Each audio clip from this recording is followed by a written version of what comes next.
just as a quick announcement, we're going to be getting started at 9:05. Allow you all to trickle in from the wonderful weather we had outside. Okay, so 9:05 instead of 9 o'clock. Thanks. That's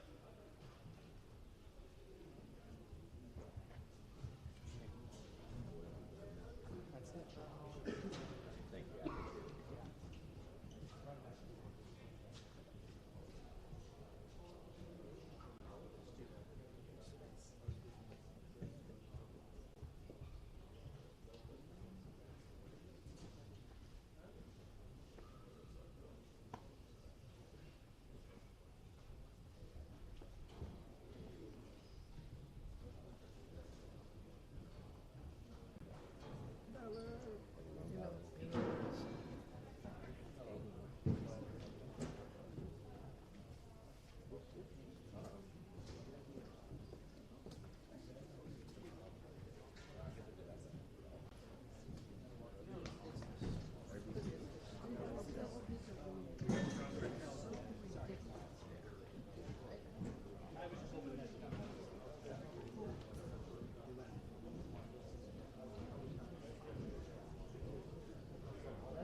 Yeah, I'm looking right here.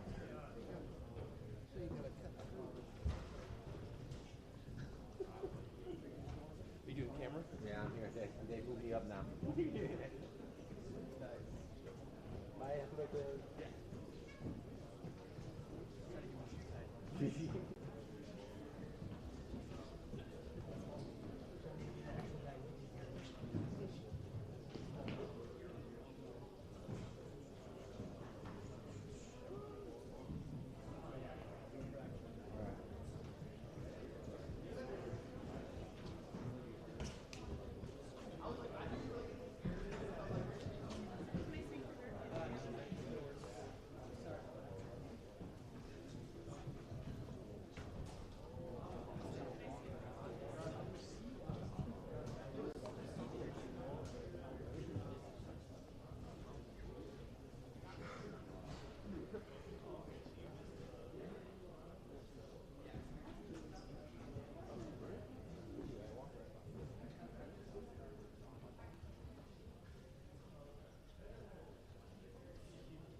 been to many athletic events sitting up there. It's exciting to see what it's like from down here. It's a little bit more intimidating, so that's good for the opposing teams that come in here. So it's nice to be here. My name is Patrick Pease.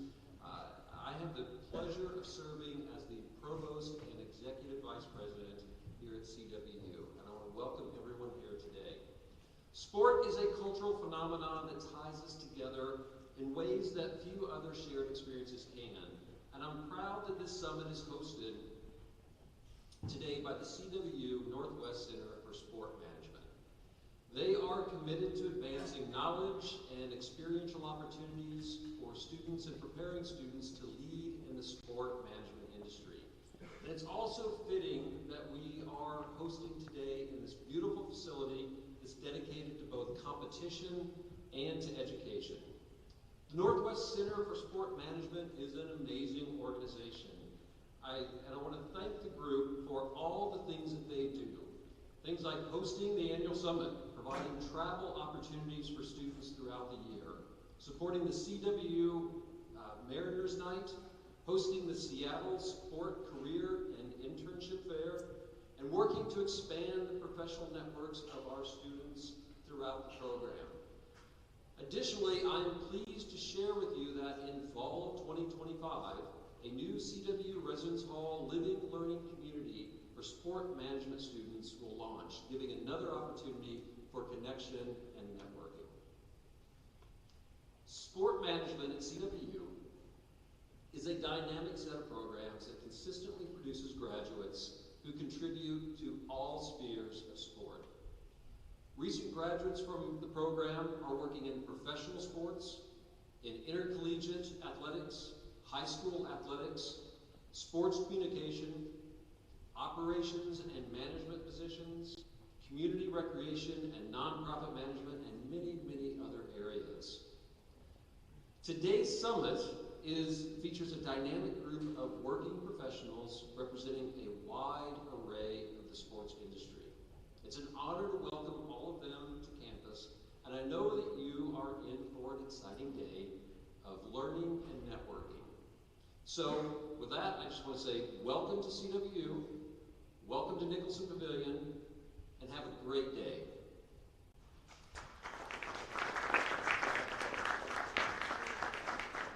Now, please help me welcome Dr. Sean Dolan, Director for the Northwest Center for Sport Management.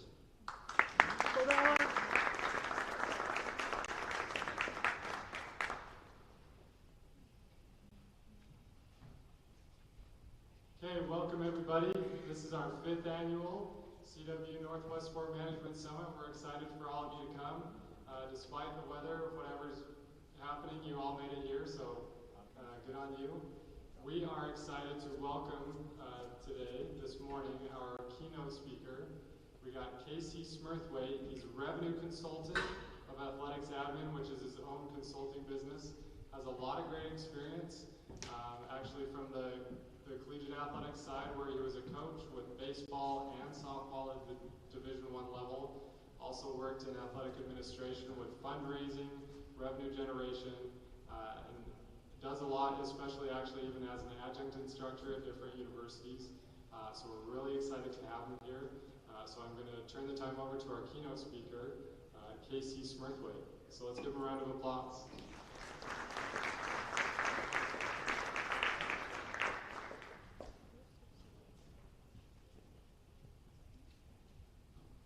All right, how are we doing this morning? Wow, you guys are really fired up. I can feel it. There, my man, right up there. All right, so a couple of things here. Can you all hear me? Yeah, good. Sean, is this okay, Sean? Am I loud? No, Mike, okay. I'm 0 for 1 today.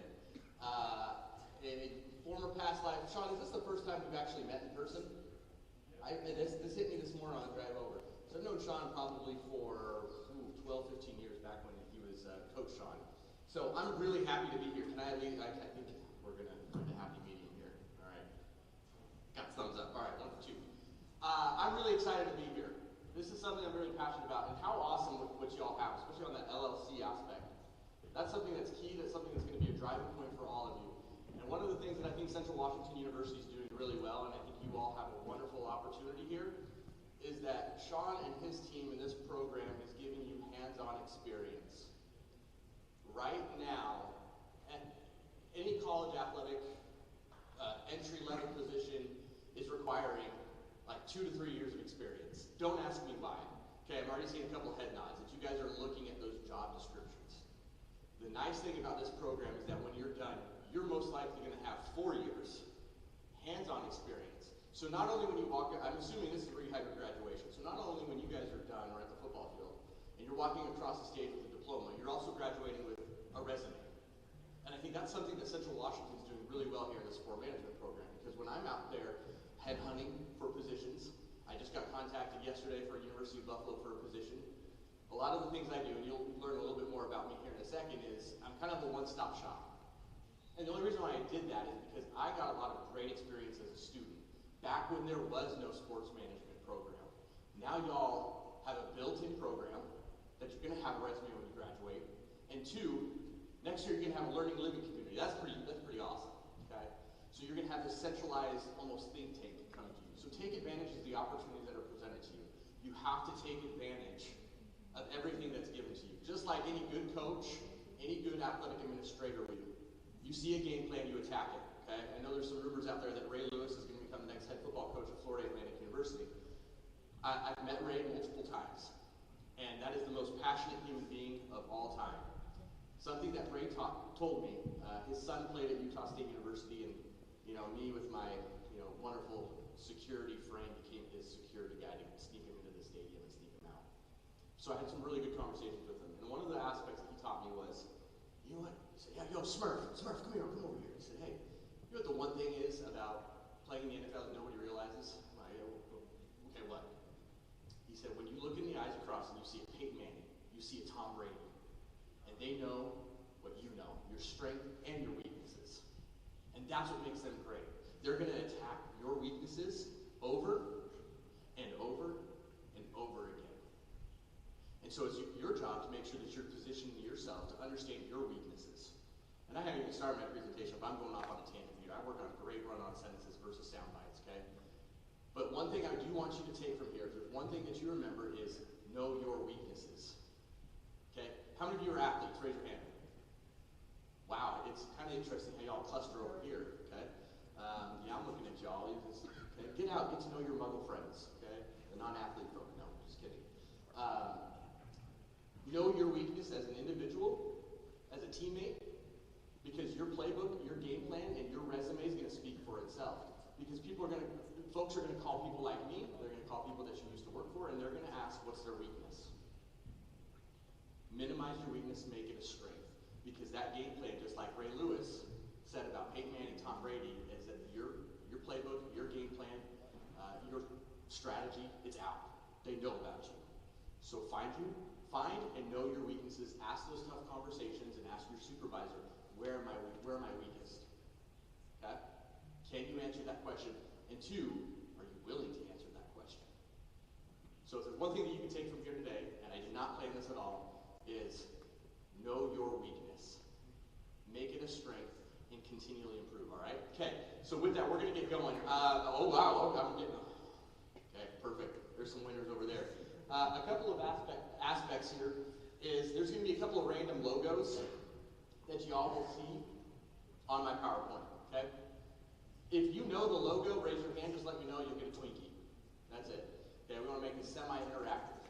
I'm just curious. It's going to keep you on your feet. There's also going to be some memes in there because as Sean said, I'm a guest lecturer.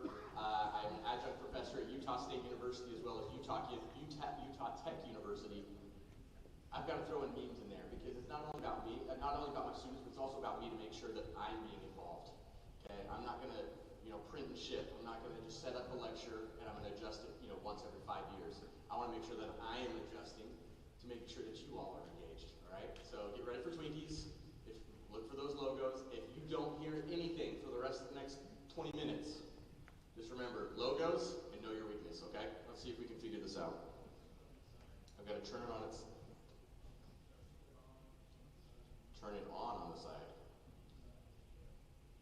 We're learning here, okay?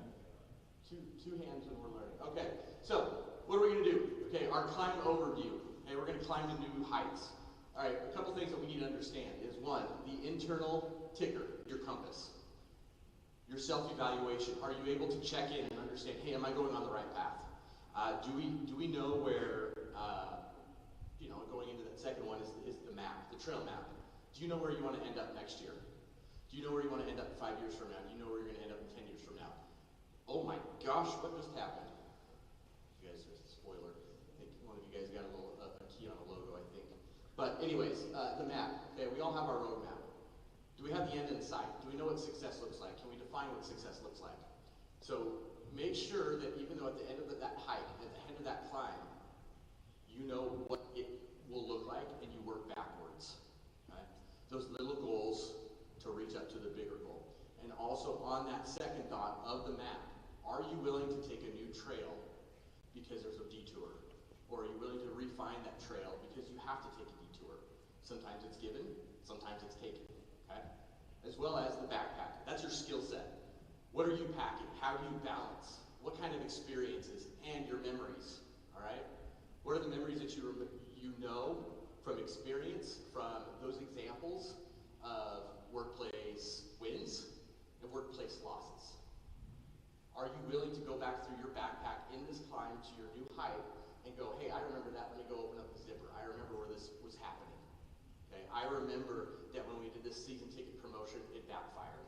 I remember when we did this auction promo and all the corporate partners were trying to use this as a way to get their logo up on the scoreboard. Okay? I remember that.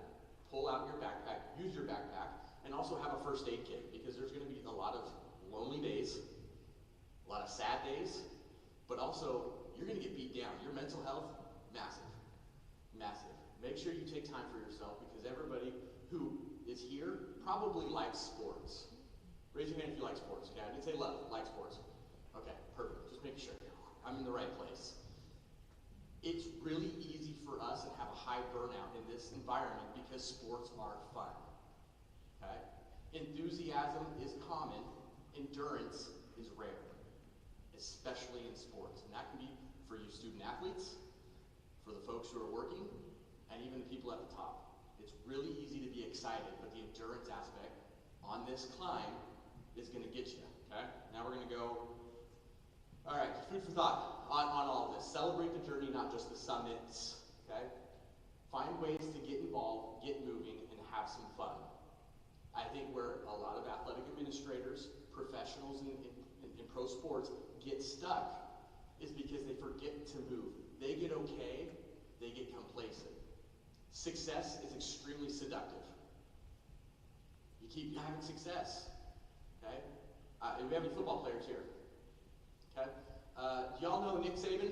Curious? Yeah, just a little bit. Did you all know that Nick Saban for several years was against the spread offense, the hurry up? He is on record of saying it was bad for the sport, it's bad for the health, and it's not going to last. Go back, fact check me. Guess what Nick Saban did after he had 2 losing seasons, aka he didn't win the national championship and people were calling for his head? He went out and hired Lane Kiffin. Guess who went on and won national championships, set new records? Nick Saban. And guess what offense they ran? Hurry up, no huddle offense. If there was one man in this industry, in that coaching industry at that time that didn't need to change, it was probably Nick Saban. But he changed, he adjusted, and he had a little fun doing it, okay? Okay, how my climb started. And hint, if somebody raises their hand and recognizes that logo, they get the first Twinkie of the day. I think I hit a button, sorry. How my climb started. I was a washed up college baseball player. That was it. I sucked. I had injuries in my shoulder, my knee. I realized one day that it probably wasn't going to work for me, but somebody else came to me and told me it wasn't going to work for me. Yes, answer. The Fighting Artichokes of Scottsdale Community College. That was good. What's your name? I don't know what you said, but good. Okay, Tommy? Ooh, see, I still got it with Twinkie throwing, but not necessarily baseball. Okay, I was a washed up college baseball player. Okay, I got a letter from an email that was from the head coach saying, can we meet on a certain date at a certain time with not only the athletic director, but also HR. And I thought, well, how the hell is HR going to be there while I get cut? It doesn't make sense. But what ended up happening was, is they said, hey, this isn't working out, we understand it. But we think that you have an ability to be able to gather people around you and be a leader and do something in the sports industry. They saw something in me that at that time, I didn't even see in myself. I knew I wanted to work in sports, but I didn't really realize or think that there would be an opportunity to make it a career. So I got called in. They said, hey, it's not working out. You're not going to be part of the team, but what we want you to do is we want you to set up our sports information department, create a website. Oh, by the way, can you also do corporate partnerships? I had no idea what I was doing. There were many times I gave away probably $5,000 worth of assets for $500. So it's something that I learned and I put in my backpack when the athletic director called me and said, yeah, it's probably not the best way to do it. Okay? And also game day operations. Get the officials taking care of everything from point A to point Z. Okay? That took me into also some coaching opportunities where I ended up taking 2 programs that both had 15 and 20 straight losing seasons and turned them into winners. I was a rebuilder. I was a program invigorator. I brought in a top 25 recruiting class to a team that lived in cold weather, had crappy facilities, crappy players, a bad system, and we brought in a top 25 recruiting class and also had 16 different compliance violations called on us because some of these bigger schools were asking, I don't know what you did, but there was something there because there's no way that people go to Utah State University for softball. That just doesn't happen. And spoiler alert, there were 0 compliance violations. Okay? But I pulled from my backpack. I had a compass. I had a map. I knew what success looked like. I didn't necessarily know how to get there, but in that trail, I was able to go through it, take the detours, and take what basically the defense or the opposition was giving me. I knew my game plan. I knew my own team's game plan. All right?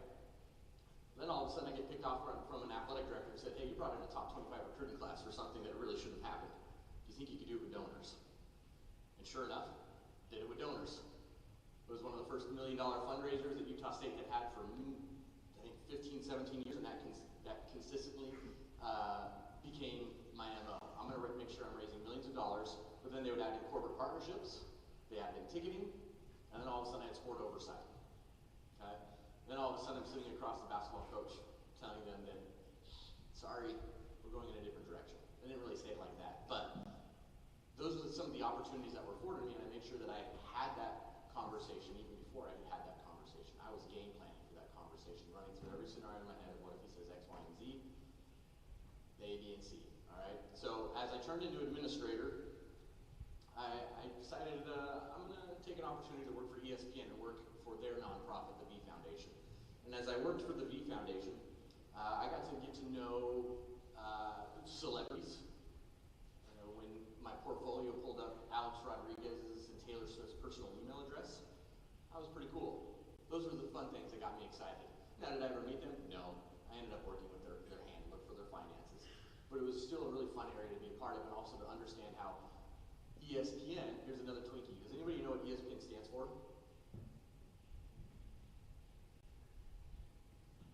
You guys can look it up and cheat, but that's fine. But as I was doing that, I started to get calls from athletic directors. Because at the time I had a lot of experience, I made a lot of the networking, and I had made a lot of those connections. I was grateful to put myself in situations that would help me succeed. Thus, I was getting calls from athletic directors saying, hey, if you ever want to come back, let me know. Or, hey, if you ever want to do side work, let me know. Okay? Denied them. But then I realized I was only working 45, 50 hours a week at the V Foundation, and I was more attuned to 65, 70 hours a week. So I started to make those calls.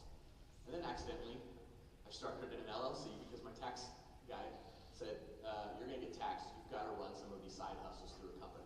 So naturally, I called it the Casey Smurthwaite Paper Company. Also bought season tickets and started flipping them on the side, finding those easy wins to flip. Okay? And then it started to grow.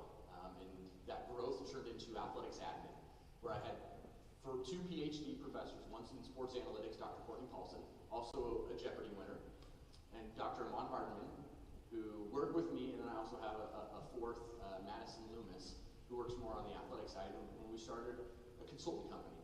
We all had our very strong areas, and we said, hey, let's do something together. This is my full-time job, it's their part-time job. So now I've had massive growth through athletics admin, and that's why I think I'm here today, to talk to you about some of my wide ranges of experiences. I think some of you have already picked up on, but I've done a few things, okay? Overall, I've raised $250 million through everything in terms of fundraising, corporate partnerships. That doesn't include anything I've done in the last year because there's going to be another 10 million popping out here in the next couple weeks. I've worked with 19 different schools in total. On average, I'm usually working with 5 or 6 at a time, but I keep getting these calls. And then one spoiled dog, okay? Scout, which you guys will see. The 3 things that I always want to say when people ask me about athletics admin, I want to make sure that we are a trailblazer. We're going to pave our own path. We're going to pave our own path up to that top of that mountain, okay? Even if there's a detour, we will take the detour, but we're also going to do it our way. And that's where the maverick in us comes. I don't know if any of y'all know what the word maverick is. You probably think, okay, I'll get Dallas Mavericks, Maverick Gas. A maverick is somebody who goes out, and I love this for a nickname, for a mascot. It's somebody who goes out and they work independently and they do unorthodox things. We're the maverick of some of these search firms. We're the maverick of some of these agencies, these creative agencies. So also with that, be your own maverick as you're working, okay? And also the Rubicon. If you want a good story about Caesar, look up the word Rubicon, okay? We've hit the point of no return. We're doing this, and we're going to make sure that we're successful in it, okay?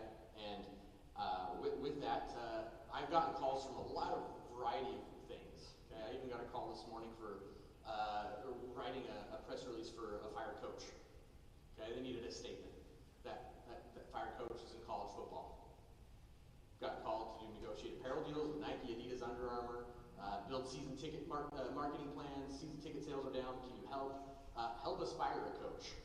I've gotten that call before, where they wanted us to run analytics and run those analytics to make sure that they can show and have data that this coach is not performing. They wanted a little bit more. Okay, I've gotten that call. That happens.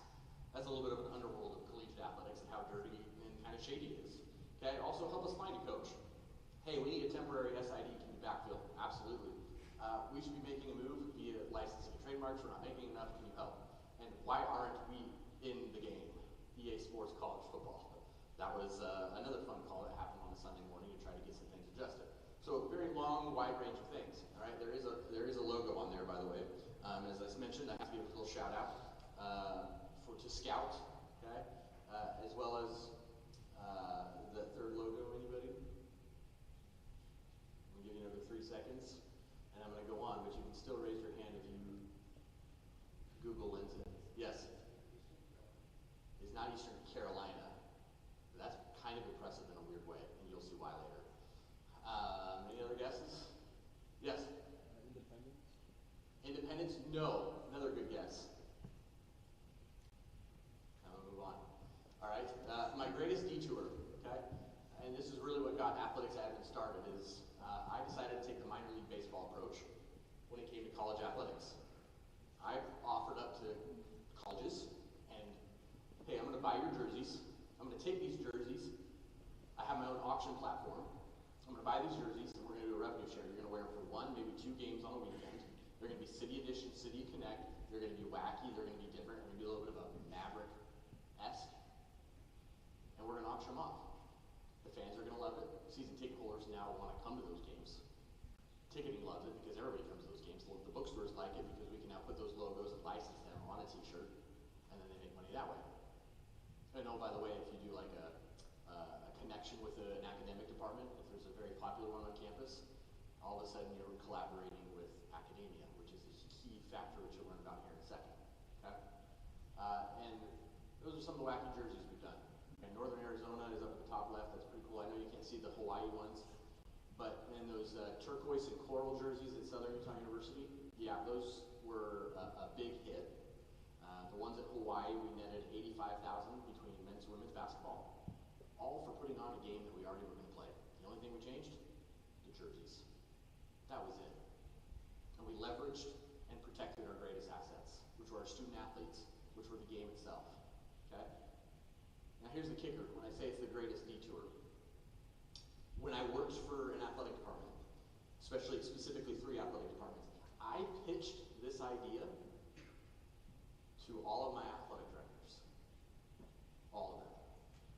They all said no. I just don't know about that. I had some massive roadblocks with this. Went back, created a with a design at Utah State University. Still got denied.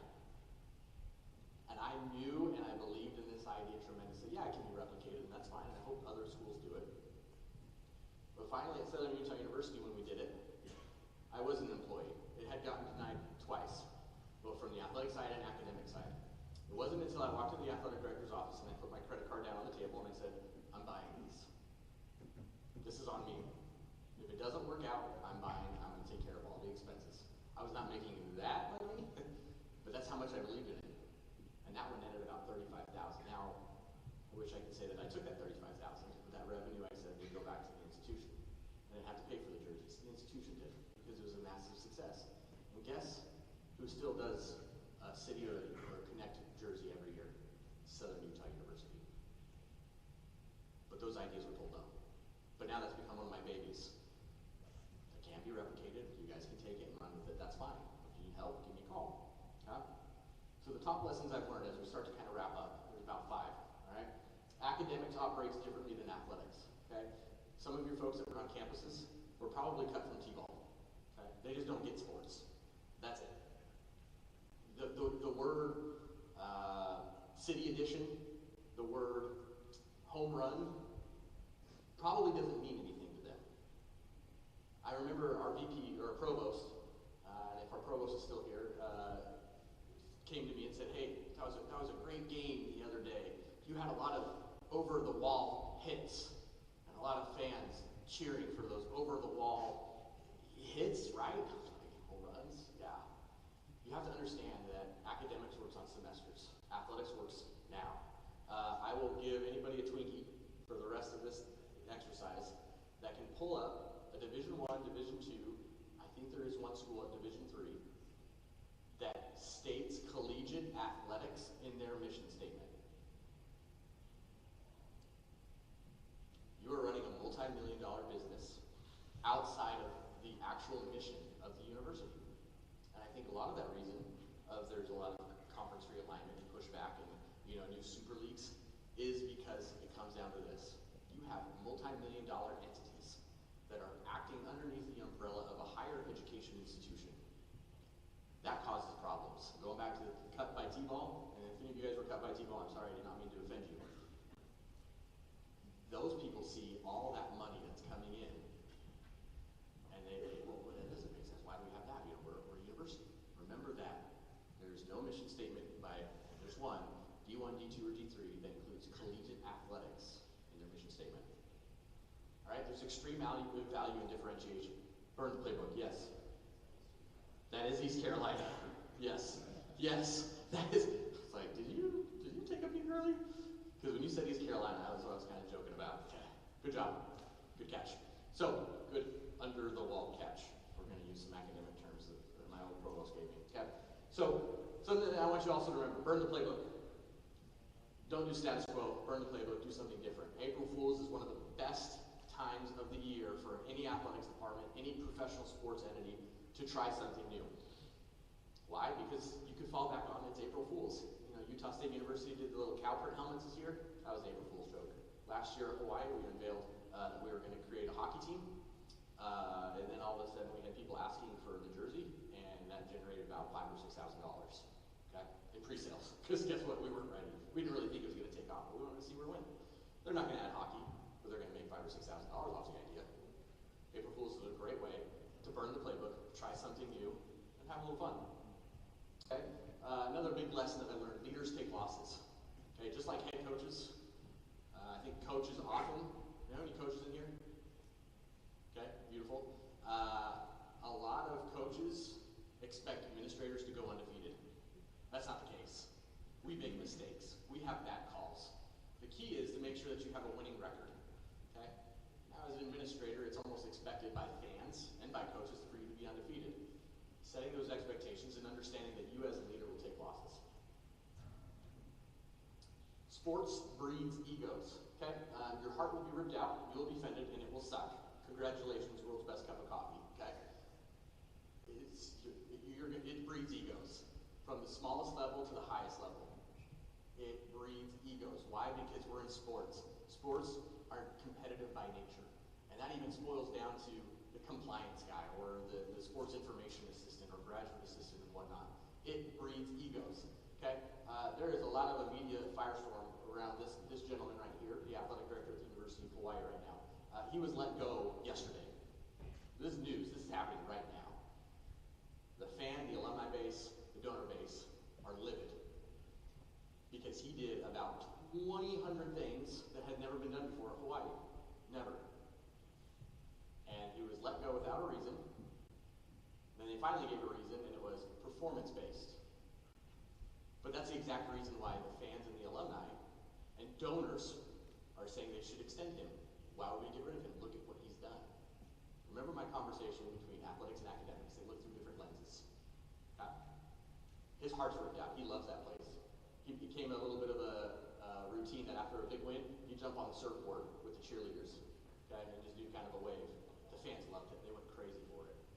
But there's even right now a report out there, an article that was just released this morning, that said that this was planned from the get-go when he was hired. And they have documentation of that he was planning to get rid of. This sucks. Sports breeds egos. Okay? Have fun. One of my favorite things to do right before Thanksgiving break is when I was coaching softball, I'd have all my players wear fake mustaches, and we would just kind of make a video and do little fun things. It was a favorite practice of the year. And they thought it was so funny they were wearing fake mustaches while trying to hit or throw a pitch. Okay? So, as we kind of wrap up, yes. Nope. Next. The trash pandas.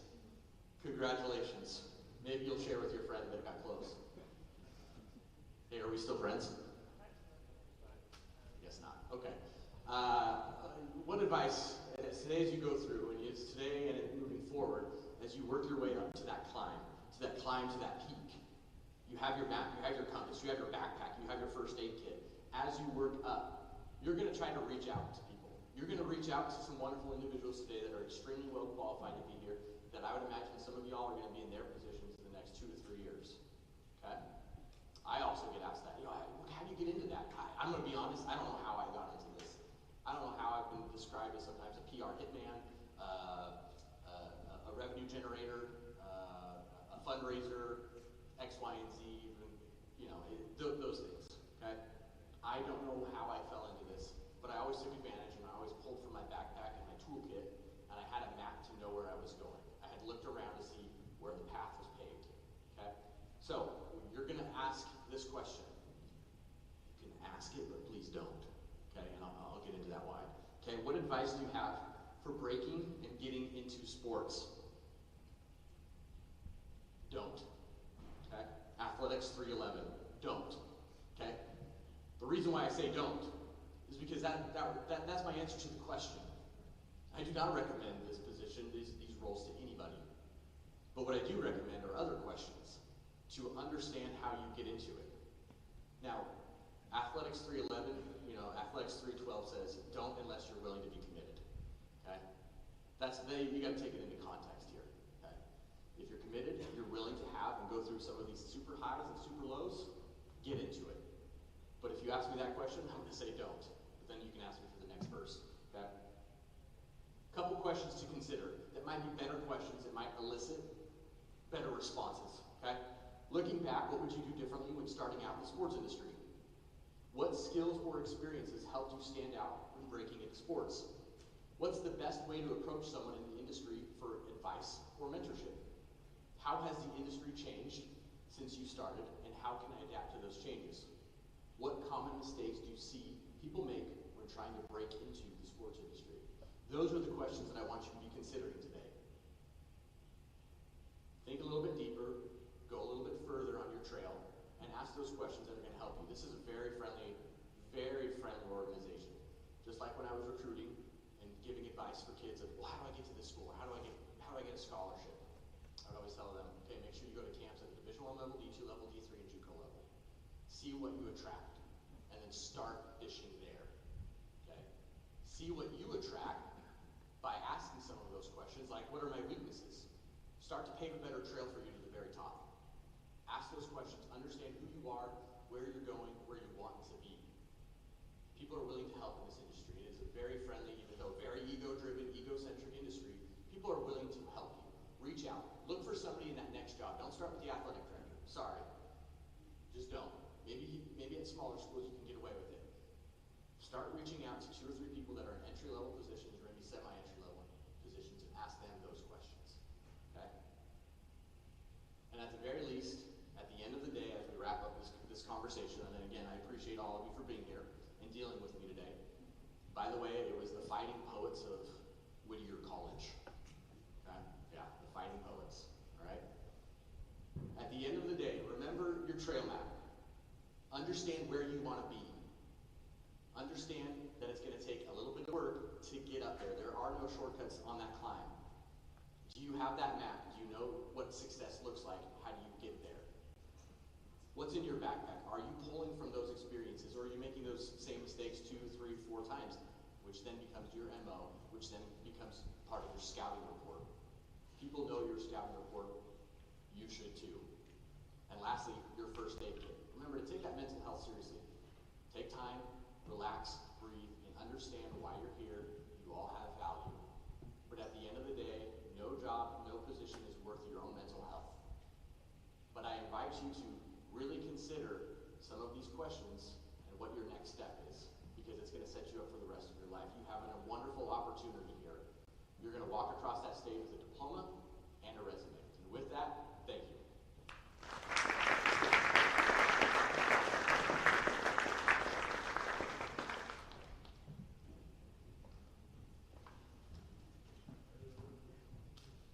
So I don't know if we've had a keynote before throwing, treats and candy out to the crowd, so that was a pleasant surprise there.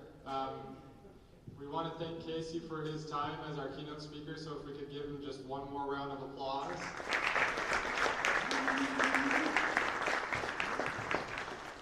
What we're doing now, it's 9:43. Our first panel, our nonprofit sport organizations panel, starts at 10 a.m.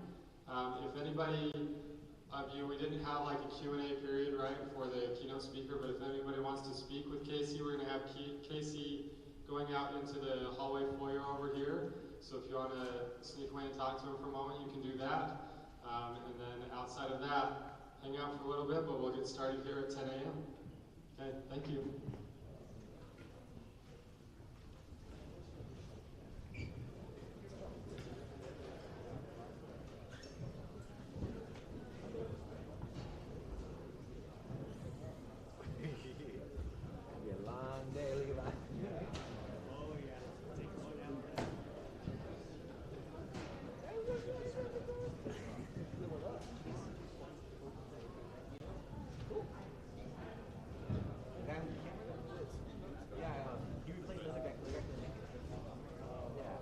Different guy. Hey, why are you going to the prom with that?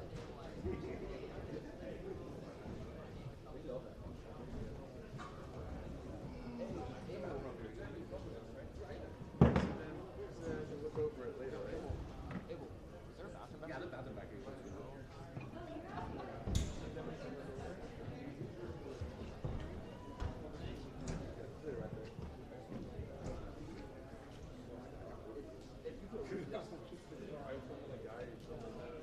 Everything. Why you do the bathroom right there?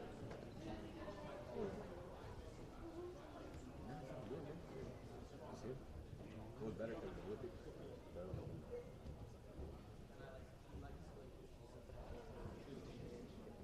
Are you taking notes?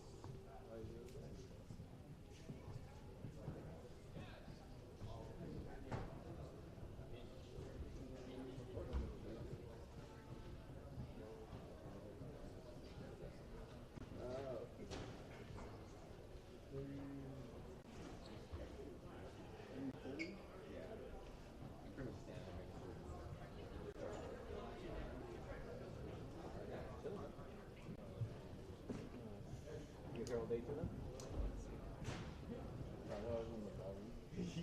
So I went to the ballroom and I was like, oh, like, no, wait here. So I just went through all the emails. The only time they sent them from the ballroom was the first email and shit. Like, oh, Frank, this isn't mine. You want, I brought this one. Yeah, you want.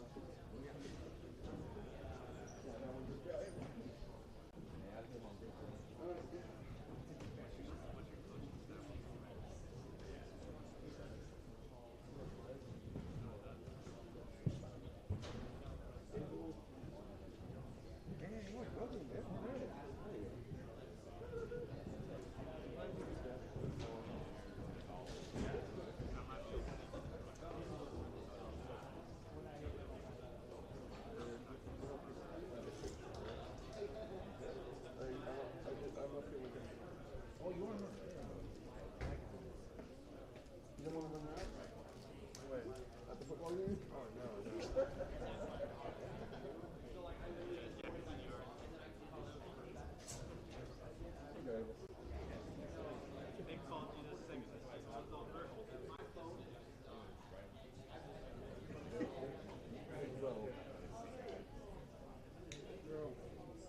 looking at the snow, like 10 p.m., like, bro, we're gonna get snowed out. There's no way we're gonna make this. I wake up, it's all slush. I'm like, damn it. Yeah. I was looking forward to getting trapped at home for the day.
record it.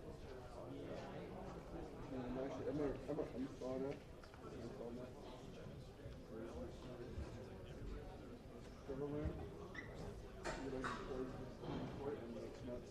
Automatic AI makes it start. Cause I used it for the Australian lady. Okay. Like, Well, that's not out. No, I'm just reading this shit. I can I'm actually Canadian. like you craft it out right now. Like, no, I know I had to do it, so I feel myself sweating. I'm just like, it's just a, like,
if I never present you, I'm Austin McElravy. I'll be your moderator for today's first panel.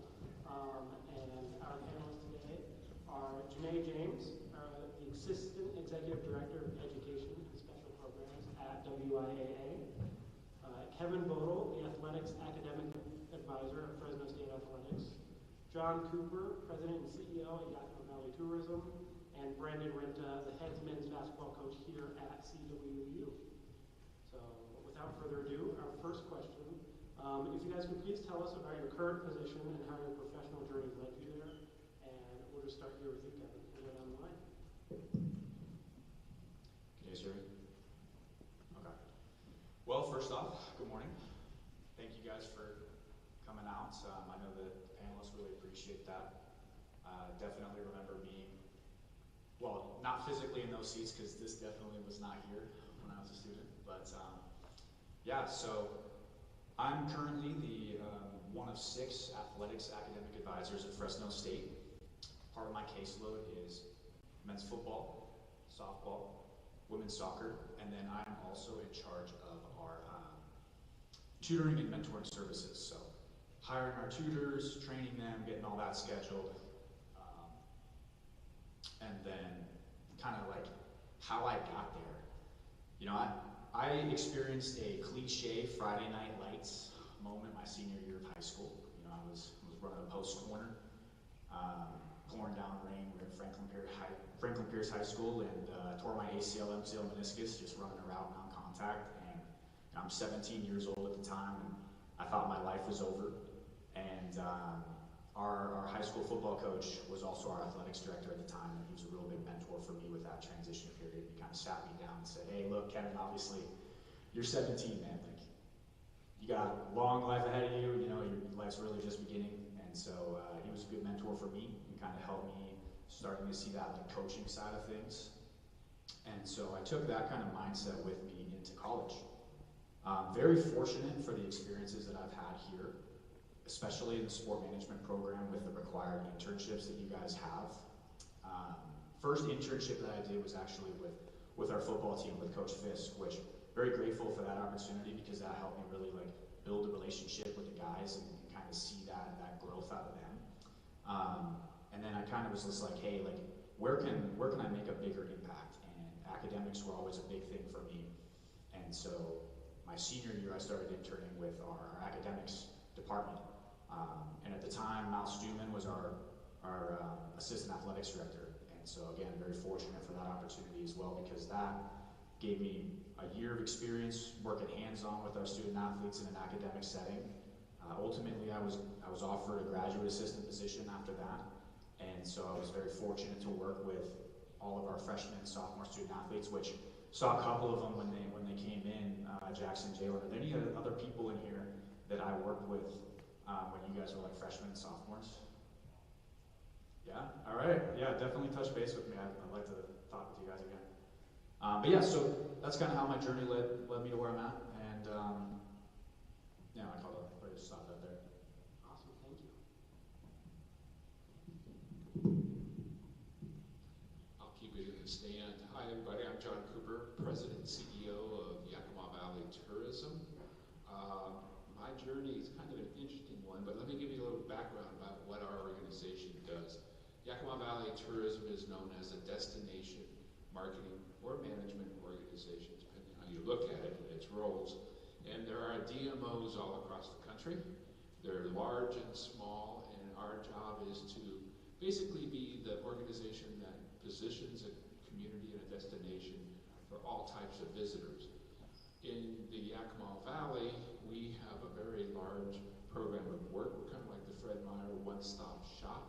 We run the convention center.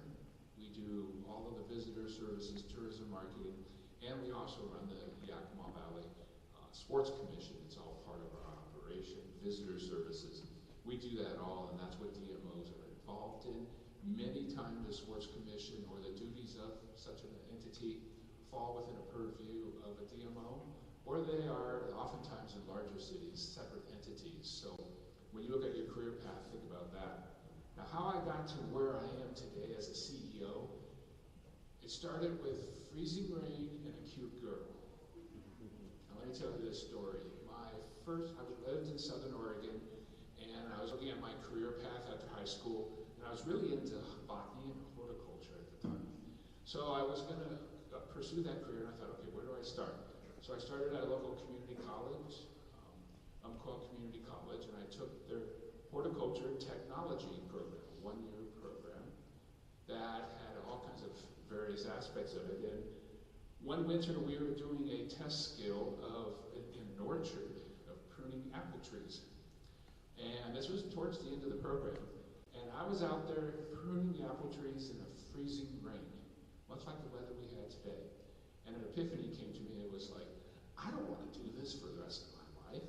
What else do I need to look at as an opportunity? I finished the program, and I was glad for that, and got a certificate. So then I started to take general studies. And I was in an English lit class, untransferable studies, so I could go to a 4-year institution. And there was a cute girl that I struck up a conversation with, and I was interested in. We got to talk about where we were going to go in our career path.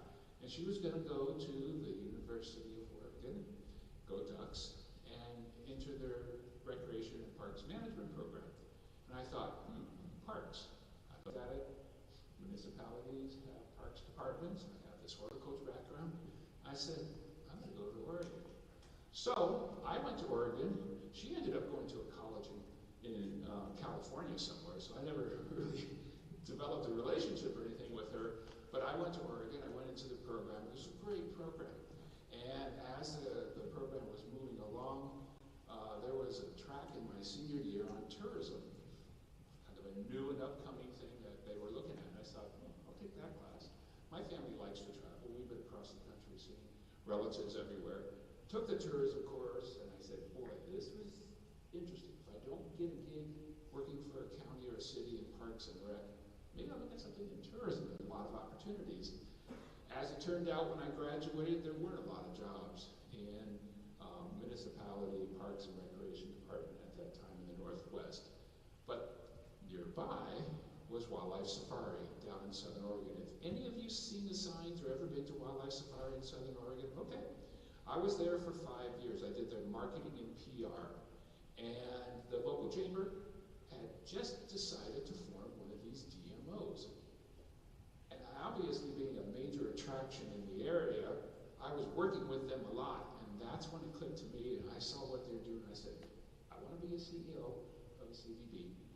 So 3 years later, I landed my first one, and that was, of all places, for a duck to land Corvallis, Oregon, running the program there where the Oregon State Beavers were. I got a lot of ribbing for that, but I always told the locals, I guess you couldn't find a beaver smart enough to do what I had to do, so they had to hire a duck. But anyways, it was a great opportunity, and from there I've been in the Northwest for well over 30 years, running DMOs in Southern Oregon, Bellingham, and now in Yakima and Corvallis. So that's my interesting path of how freezing rain and a cute girl got me to where I am today. Good story. My name is Janae, and I am the Assistant Executive Director at the WIA. Specifically, I oversee eligibility, education, and special programs, and the sports of slow pitch, fast pitch, boys and girls soccer, and bowling. I had a pretty unique path to where I'm at today. I actually am a fellow Wildcat, and so I attended here. I majored in informational technology and administrative management, as well as communications and public relations. I am going to talk a little bit about the power of networking, because that's essentially how I dove into this as a former student athlete. I knew I was really passionate about athletics, but I didn't really know how that would resonate and how that would turn into a career in athletics. And so, as a fan, I went to an event for the Seattle Seahawks, and it was kind of like a graduation event, and I was there, and my aunt really encouraged me to talk to people and really network, and at that time in my life, I don't think I was as outgoing as I anticipate I am nowadays, but the first person I introduced myself to was the Vice President of Community Relations with the Seattle Seahawks, and basically he offered me a job on the spot, and I started off working in corporate partnerships and then transitioned to community relations and fan development. At that point, we started off, we just had the Seahawks, and then it evolved, and the Seattle Sounders became operation. And during that time, they operated together, and then they became separate entities sometime in that life. But it was a really unique opportunity for me to kind of dive in on the professional sports side. During that time, I realized that I also had a passion for coaching, and being in the professional sports industry didn't really lend itself well to being a coach in the secondary realm. So I had to make a tough decision. I wanted to coach and decided that I would kind of separate myself from that side of athletics in the professional realm and dove into education. So I went back to school, got my teaching certificate. I began teaching. I was a career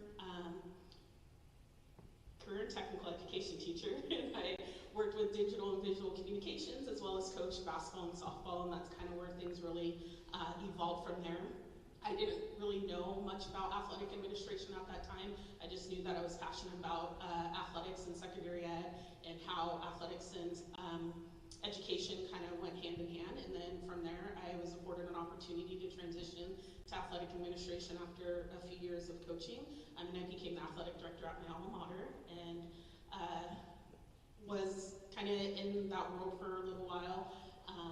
I really enjoyed it. It was a really unique opportunity where I went from having to make the sacrifice and knowing that I enjoyed coaching.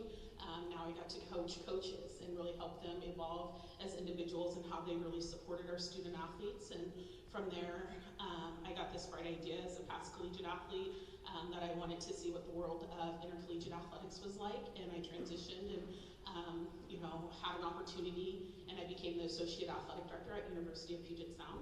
I was there for 6 years, specifically in game day operations and student athlete development, and enjoyed that immensely, and it was everything that I thought it was supposed to be.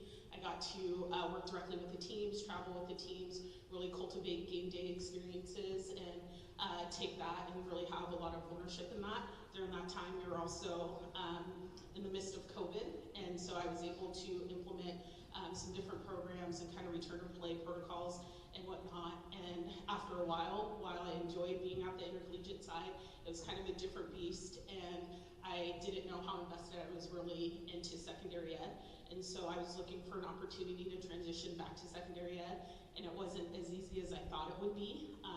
I kind of really struggled because I knew that I wanted to go back to secondary athletics, but didn't necessarily want to be confined to a building. And although we know how valuable those positions are and those building athletic directors are, I was kind of looking for a larger reach point.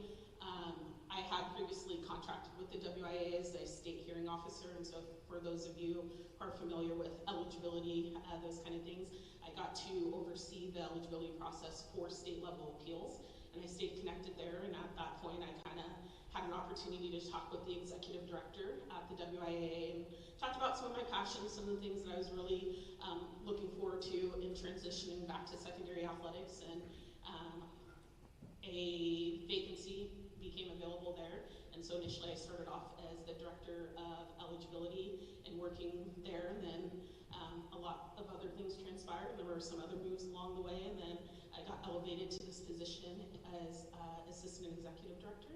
And so I've been here for 2 years now, and I really appreciate how our association works and our organization works. It allows me and affords me the opportunity to kind of be at events like this, and I have the opportunity to travel all around the state and work with different schools and different events. And so it kind of started off professional sports, secondary sports, intercollegiate sports, and then now back at the secondary level. But I think every stop that I had along the way really contributed to where I'm at today and the success that I have and the ability to contribute to the overall mission of the WIAA.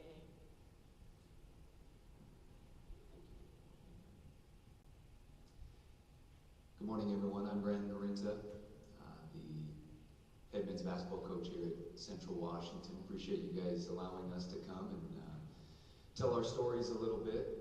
This is a great opportunity for us, and hopefully you guys can gather something from this little taste of kind of real world experience, especially since there's 3 of us here who did sit where you're sitting right now, as far as I was a student here at Central and got my teaching certificate here in health fitness education. I had plans of being a teacher and high school basketball coach. I was fortunate enough to gained the trust of some people older than me, a little bit farther along in their professional careers while I was here, and that opened up a door for me to go and coach at Eastern Washington University after I graduated from here. And very fortunate to be a part of some very successful teams there at Eastern Washington. I was there for 5 years. And, because of that, being part of that early success, that helped the trajectory of my college basketball coaching career.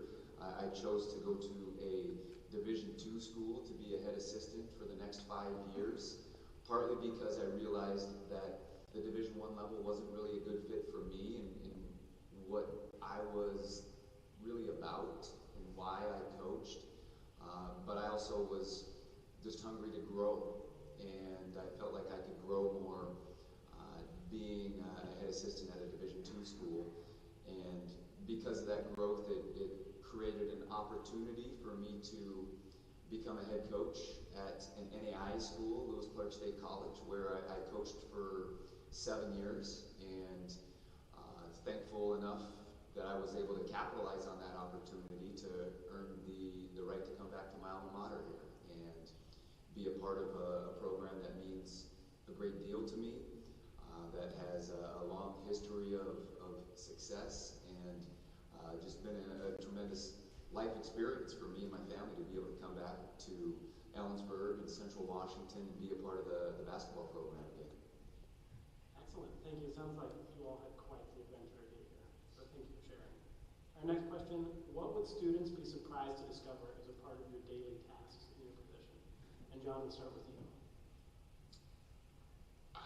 Well, I have a big title, President and CEO, as a name.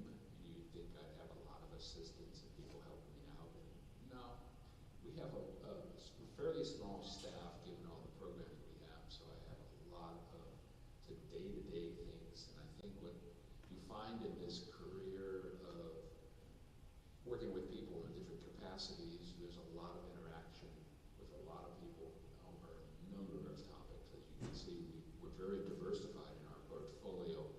And so I help Rich out when we have our spaghetti feed, when we have the volleyball tournaments, helping to serve the students as spaghetti feeds the night before the team, before the games start.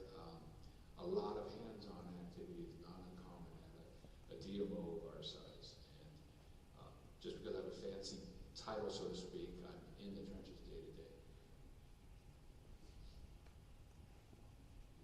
All right, I didn't know which way we were going.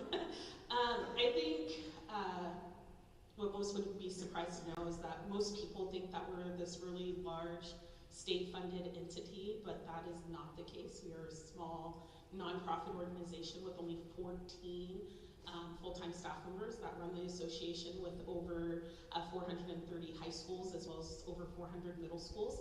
And we are a heavily membership-driven organization, and so we rely on our community partners such as John, and then we have athletic directors that are here from West Valley, from Moses Lake, from Ellensburg. They really make our world go round, and so the partnership that we have with these other entities is really how we thrive and we survive. And so we work with these partners, we work with these athletic directors to really execute championship level events.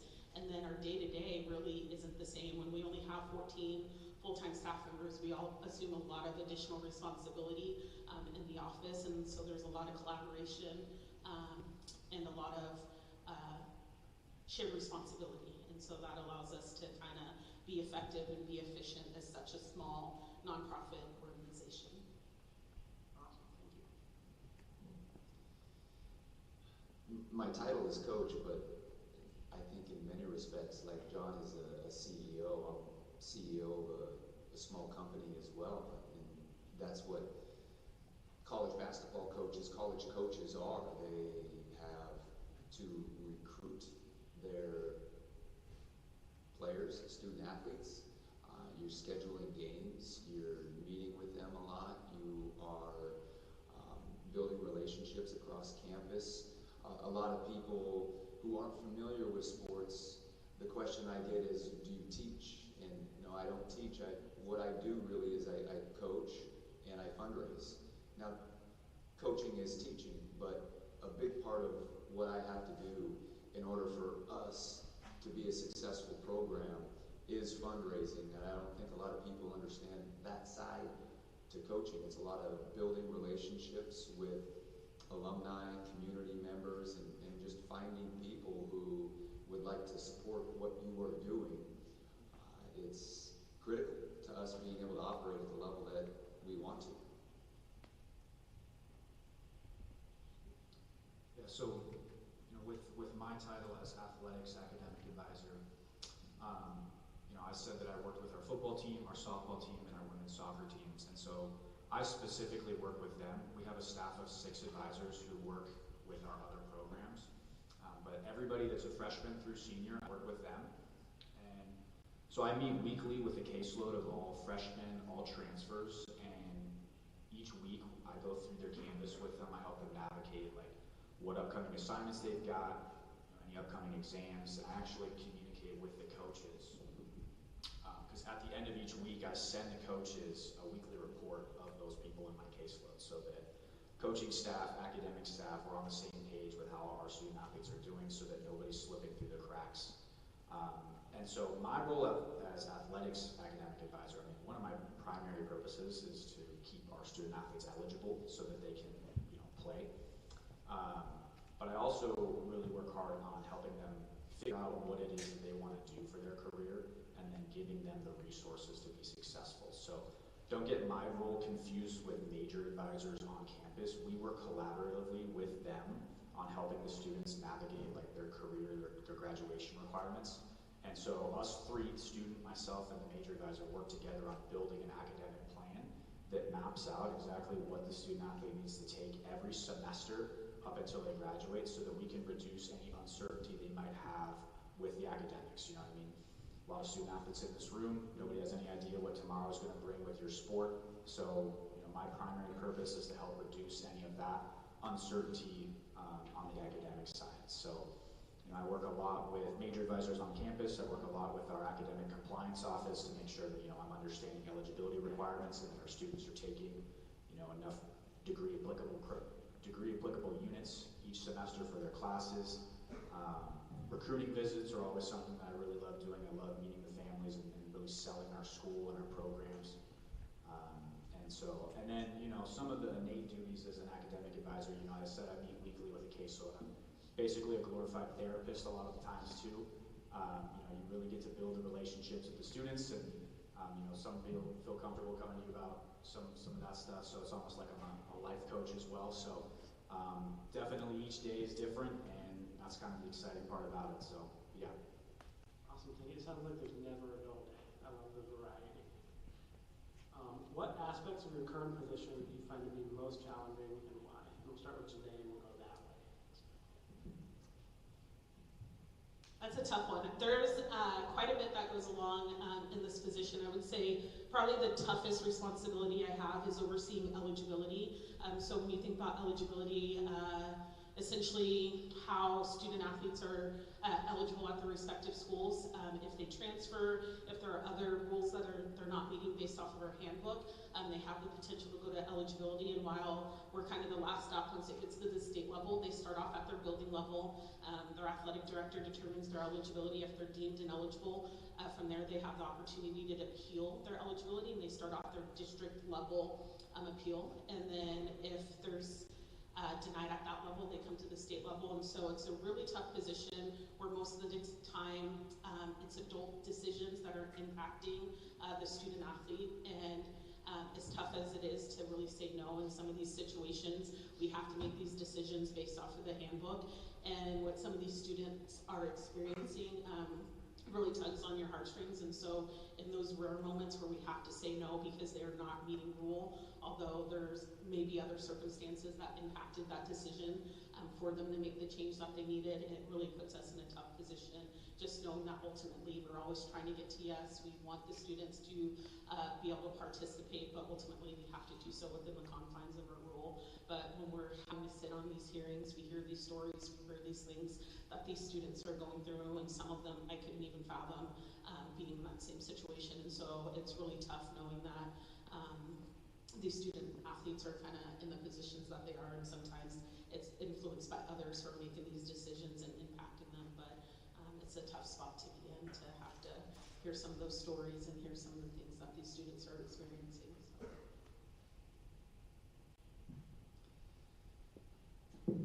One of the main reasons I got into coaching was just to help young men grow in all areas of their lives. I was really fortunate to have coaches pour into me, and I am who I am today in many respects because of the coaches that I played for.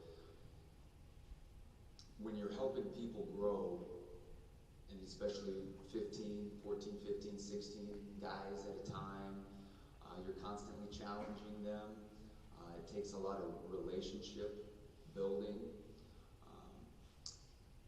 Obviously anytime that you are trying to help people grow, that's going to create some challenges in itself. But to me, it's more about balancing being in just the public eye as far as wins and losses. In order for me to continue to have the opportunity to be in these young men's lives and help them grow, we got to win basketball games. And probably the hardest thing is not letting that be the ultimate driver. I want to win. I want to be successful. We want to win championships. But sometimes we can allow that, especially just with it being broadcasted everywhere. There's a lot of jobs that you can go and you can have, and when you make mistakes or when you fail, nobody knows about it except for you, maybe your boss, maybe the person that you were serving, the customer. But when there are some jobs where you're a public figure and your wins and losses are made known to everybody, and that can be a tough balance to be able to keep your priorities in line as far as why you got into the profession and not let that get in the way of continuing to help these young men grow. And we're in the business of developing leaders, and that's what we're trying to do here. It's constant reminders, constantly keeping yourself in check as far as keeping those two things balanced. Firstly, blanket statement, I would say budget constraints. I think everybody in this room would probably enjoy having more money to work with. And then for me specifically at the Division I level, I think NIL is a kind of a challenging aspect right now. Now, don't get me wrong, NIL is a fantastic opportunity for our student athletes to be able to profit off their own personal branding, and I encourage every single one of our student athletes to get involved with that.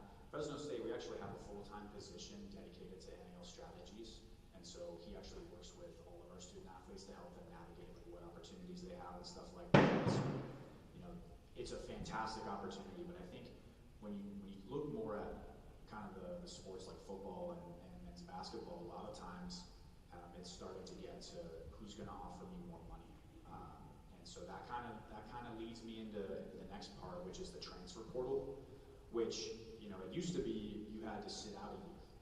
There's no restriction right now, so people can I'll get guys that come in as a transfer student and they're here for a year, and we work with them on first off getting them eligible, because that's another important piece is for any student athletes in this room, if you were to want to transfer right now, let me tell you, it's not a perfect world. Save every single one of your course syllabi, because not all of your units are going to go over counting exactly towards degree like you have it here at a new school. And so we've had people that come in expecting to graduate, they're coming in as a senior and they want to graduate, the spring semester, and it's like bro, you ain't even halfway done in your major at this school because the classes don't come over counting. So I think making sure that you're educated on that, but on a similar vein, the transfer portal looks like we'll have guys kind of coming in, coming out on like a revolving door, which is tough for us, for a position that I'm in where it's like you really pride yourself on being able to build the relationships with the students,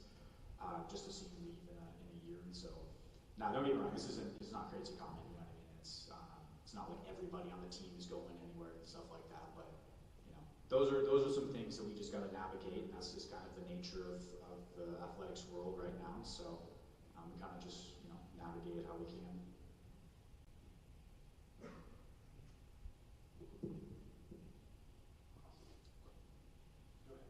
Mine now? Okay. I lost track of time. A destination organization doesn't own its product, pretty much. We're marketing a region, the Yakima Valley, for example, or it could be Corvallis, or it could be Eugene and Lane County. So we don't own that product, and many of the factors that influence what makes that product is out of our control. We do everything we can to be involved and engaged to help influence in a number of arenas, and in that process, we're oftentimes working with municipalities, elected officials, whether it be city, county, or special districts, or what have you. Most of our funding for our organization, while we're a membership organization like a Chamber of Commerce, a 501c6, and we get some membership revenue from about 270 different businesses. Most of our money, though, comes from hotel taxes or tourism assessments at those hotels. That's our primary source. And while the hotel community helps to guide and direct how those funds are used, ultimately the decision on what happened with those monies are to elected officials. They have final authority. So we do a lot of dance with elected officials and educating, informing, engaging, a lot of interaction, so they understand what we're doing has something into their benefit. What's in it for them as an elected official? Because elected officials want to make sure that they're representing their constituents, but also they want to make sure they're doing the right thing. And so we get a lot of scrutiny in that regard. They're also dealing with financial crunches, like Kevin mentioned, us as organizations. So that is one of the challenging aspects, because it's always a shifting gauge, I would say. But what's really helpful for us is to have partners in the community that can communicate our messaging.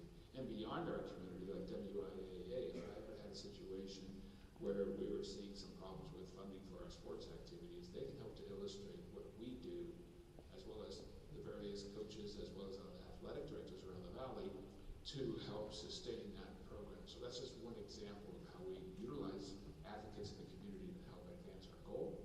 Our ultimate goal is to improve the economy through tourism, and that helps elected officials with that sales taxes that run general government. So that's our challenges and how we try to do it. Awesome. Well, thank you. It sounds like you guys all juggle a lot of difficult decisions and duties. Right. Our next question is specifically for Janae, Kevin, and Brandon. You three as Central Washington University alumni. What did you learn during your time here at Central that you feel you currently apply in your position today? We'll start with Brandon. Sure.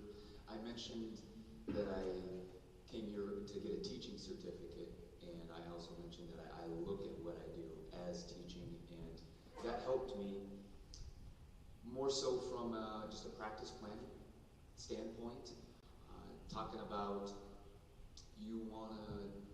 there are certain things that you need to accomplish every single day. When I was creating a lesson plan for the classroom, whether it be for health in the classroom or whether it be for physical education in the gym, you had to have objectives. What knowledge did you want to impart? What skills did you want to develop? That's important. Looking at a practice plan too, there's got to be specific things that you're zeroing in on every single day to try and get better at. I think that from a teaching standpoint also, we talked about getting our classes into flow a lot. Not making it so easy where they got bored, challenging them enough to where they would have a little bit of success but feel challenged. I think that's extremely important in the athletic field too, as far as a coach and putting teams, players in a position to get in a flow state, practice and games.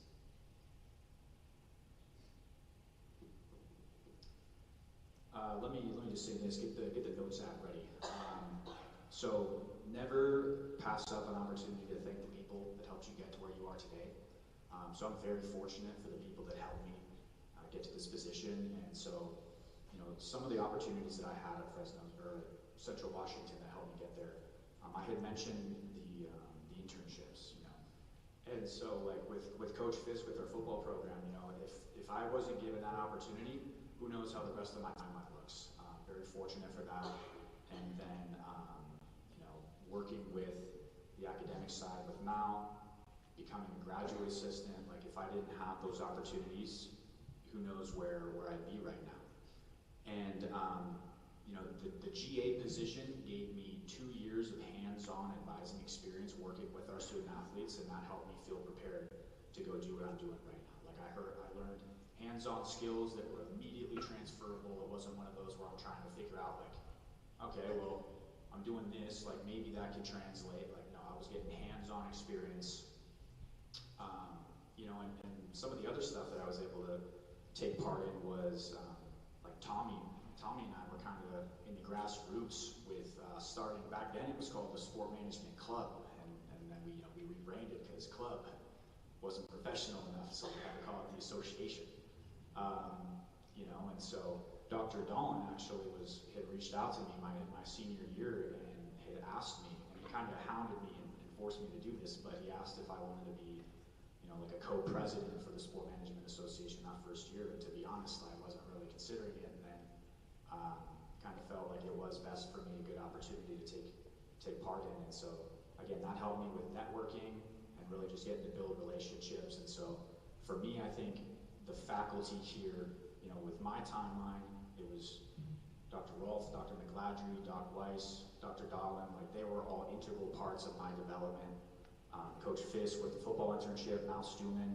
You know, I think one of the phrases that I'm sure you guys hear, it's a cliche, you probably hear it in your classes, but it's, you know, in sports it's all about who you know. Show of hands, who's heard that, right?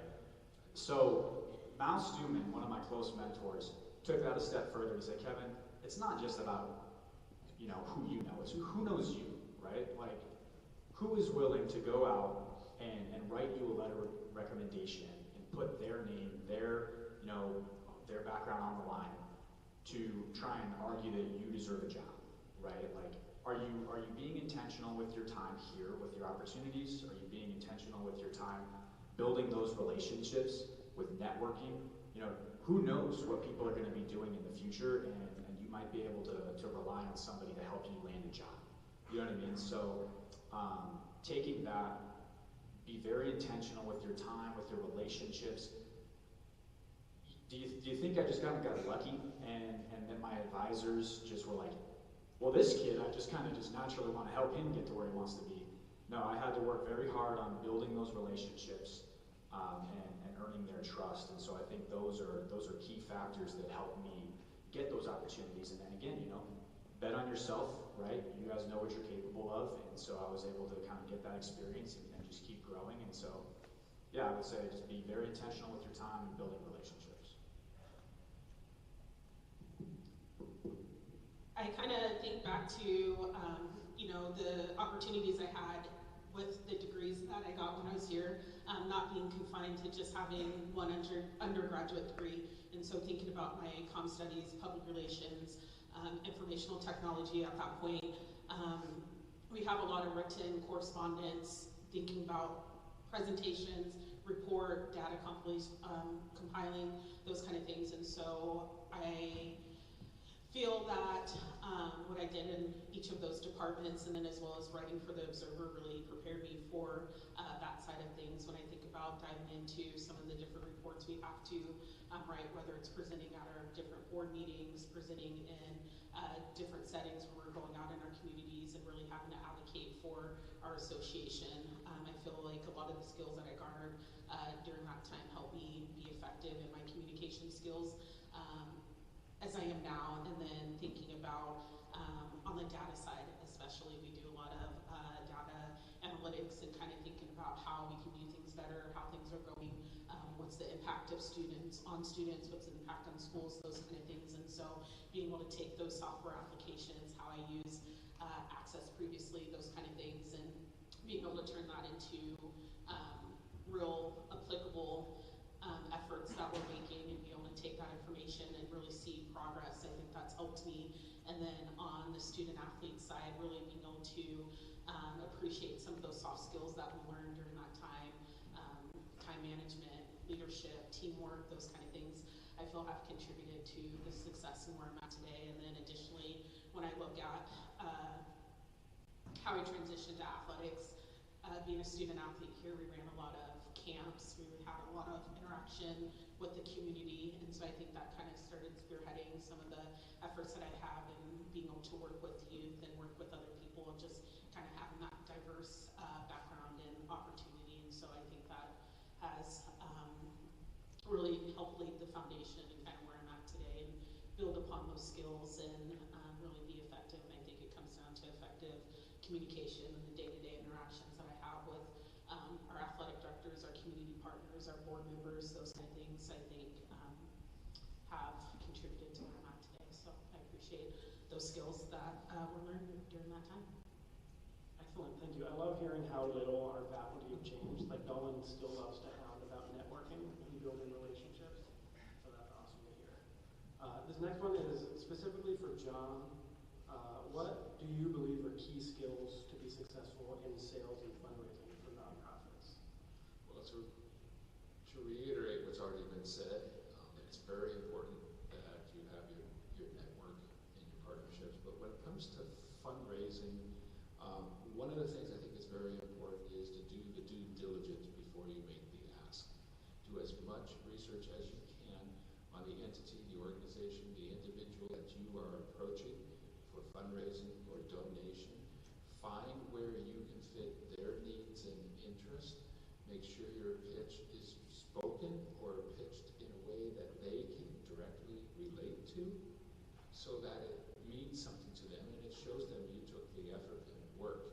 Personal touches are very important in relationship and such. And in this age of technology, sometimes old school is best in helping to get your message a little bit above someone else.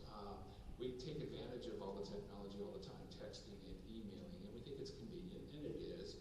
But sometimes, if you want to stand out, you got to do the extra step. Let me ask a question.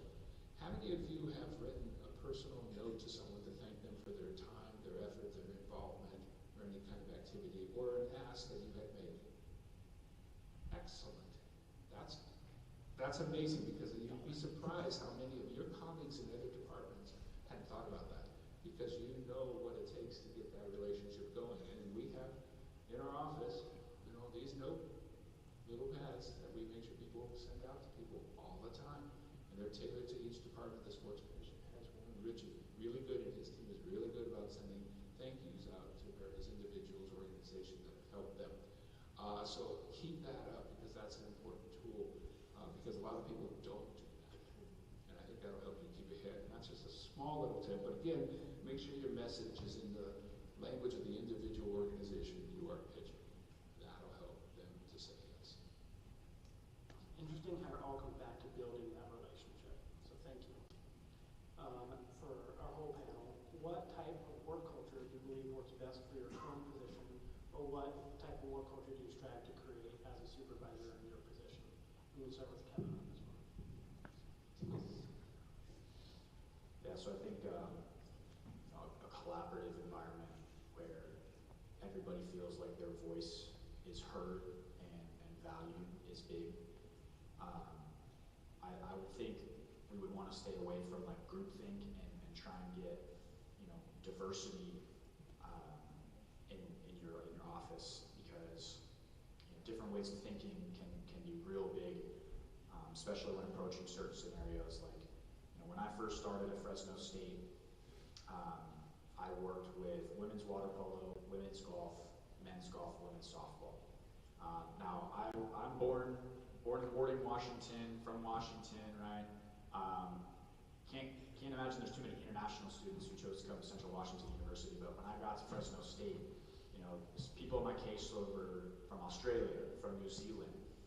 I had somebody from Taiwan who English wasn't their first language, and I'm trying to navigate, how do I get through to the students? How do I best support the students? And so relying on people who have done it before was big for me. I think the second part of that question is what are you trying to create as a supervisor? I think 360-degree feedback, that's actually a term, throw that in here from what I learned from one of our classes. To be honest, yeah, it's shaking his hand over there, Dr. Bell. I can't remember which class it was, but that term, 360-degree feedback, you guys pointing to stuff. You know, I am constantly looking for feedback on how I can improve from my boss in academics, from our coaching staff that I work with, from my student athletes. You know, I'm always trying to figure out how can I get better. You got to have that growth mindset. So I think surrounding yourself with other people that have that same kind of mindset is big.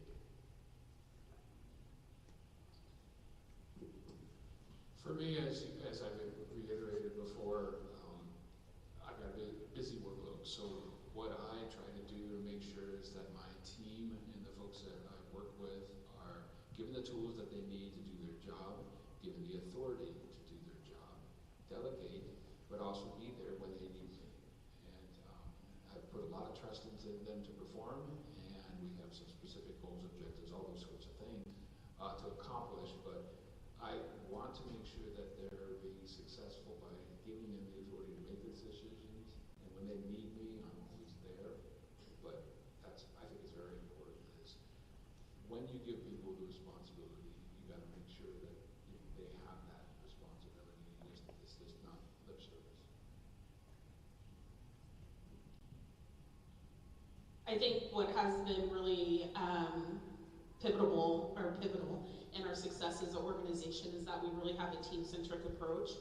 Being such a small organization with such large responsibilities, being able to work with one another and be collaborative has been really important. When I think about my transition to this position, and I think about the leadership kind of from the top down, I think about some of the experiences that I had previously, and I recall one thing in particular when I first started at the WIA. I was in my office, and here comes the assistant executive director walking to my office, and I'm just like, geez, I just started, like, what did I do wrong already? And based on the culture that I had in other places that I worked, usually when the boss comes in or the executive comes in and something happened, and it wasn't always necessarily a positive interaction, but I learned that was just kind of part of the culture in our office. And every morning our assistant executive is walking around checking in with our staff, and I realized how important that was to kind of set the tone for the day and just really help build and establish those relationships. And then you know, a real sincere and genuine interest in kind of the day-to-day that we have outside of work.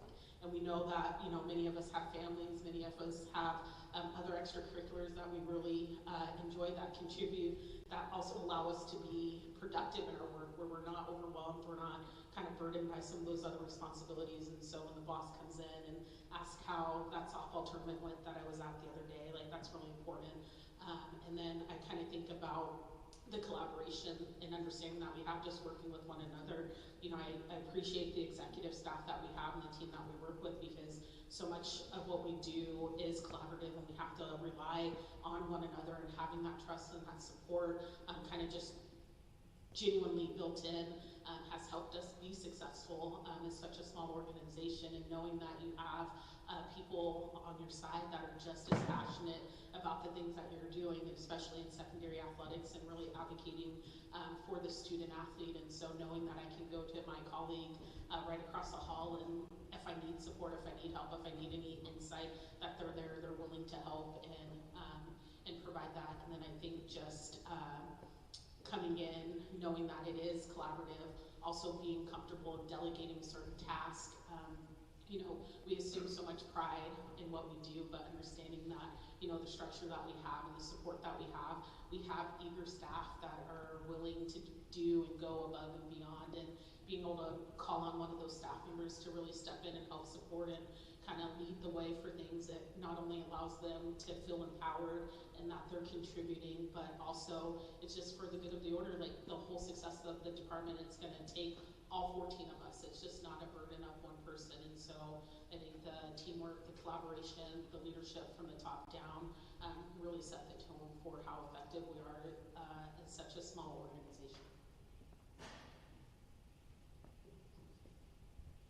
I'm lucky as a college coach that I get to recruit all of the student athletes, and really the culture of our program, it hangs on the type of young men that I bring into our program, their character, who they are as people. That's what's going to drive 95% of our culture. And so we try and be as picky as we can. I like energy givers. I like to hang around people who bring positive energy into whatever environment we're in. And I love to coach guys that bring positive energy to every practice, every game.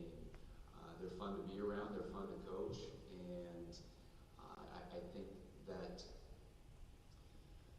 on the flip side, what does it look like to not bring positive energy? Moodiness. We try to avoid moody people or people that would complain. Dependability is big as far as knowing what to expect on a day-to-day basis. If I know what to expect from you, I can coach you. But if I don't know what to expect on a day-to-day basis, then it becomes a challenge, and that's where it's hard to build trust.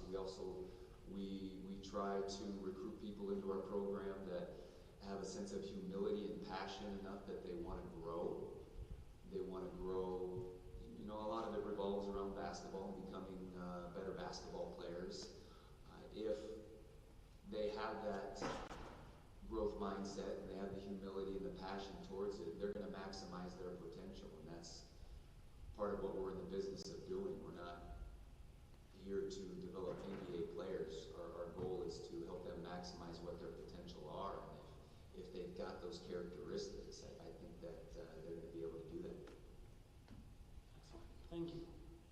What are some skills you wish you would have gained as a college student that would help you be successful in your current role? And we'll start with John. I'm a little bit different than my colleagues at this table because I've been in the workforce for over 35 years, and there are things that weren't around when I was in college. We didn't have personal computers. I just had a typewriter at the time. We did not have the internet as a resource, social media, and the new animal on the block, AI. So I can't sit up here and say, gee, I wish I would have taken a spreadsheet course or other technology-related things because they didn't exist. But I think what I'm going to do is turn the conversation as to where this kind of a lesson leads you. You're going to be embarking on a career that's going to be over 30 years long, probably. Be prepared for change. I saw a statistic the other day, a survey of 1,000 recent college graduates, and 46% of them, almost half of them, are in a field that is not what they studied. Now, your statistics might be higher staying in your field, or they may not. Be prepared for what you take in your collegiate years to be transferable. And if it seemed pretty specific that what you did was X, Y, and Z, be able to transfer that and explain it in a manner that meets that new career or focus you're going to do. Some things may seem so specific to sports or some other recreation activity, but I found that I was a recreation park management graduate, and tourism wasn't a thing at that time, and now it's a major entity. So in the next 30 years, things are going to shift. I always say shift happens. So my advice is, rather than what I wish I would have taken back at that time, be prepared to be nimble, be able to be flexible, be able to translate what you're doing now to another pathway if that comes down the road. The other thing I do think, though, that is transferable over the decades is studying the human nature of people, psychology, interpersonal relationships. While technology is going to change, people are still people. So having a firm understanding about relationships and why people do what they do, how they think, those kind of things, I think that'll be transferable and useful to your career no matter what you do, and your life.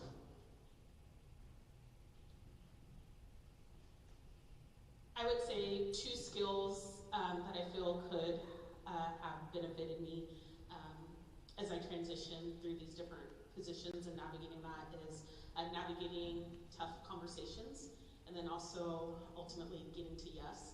And so when I think about my position, even in the transitional years and the various positions that I've had, navigating tough conversations has been a growth point for me. And oftentimes we're in these positions, we're having conversations, whether having to tell somebody no, somebody not getting the answer that they thought that they would get, and just ultimately being able to navigate those conversations. I think that's a skill that has evolved for me over time.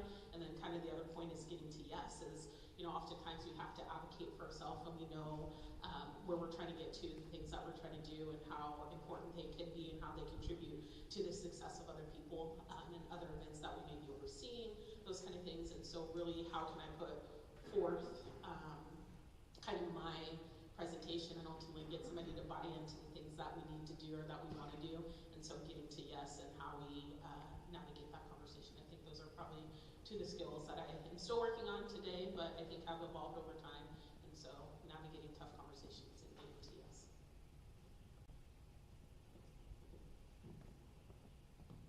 Those are great answers right there. What they just said, John, Janae, like that, I hope you guys understand the truth that they were speaking right there, because anybody in this room who is 15, 20 years into their career understands how important those things are. For me here, maybe just valuing the opportunities to build my communication skills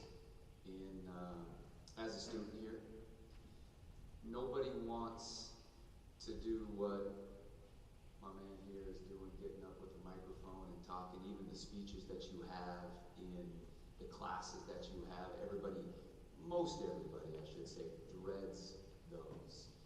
But you've heard a lot talked about here in the last hour about communication skills, and that's what's going to define people's first impressions, and that's what's going to dictate a lot of your opportunities, whatever track that you go down. And there's a lot of different avenues that you can go down as far as communication skills.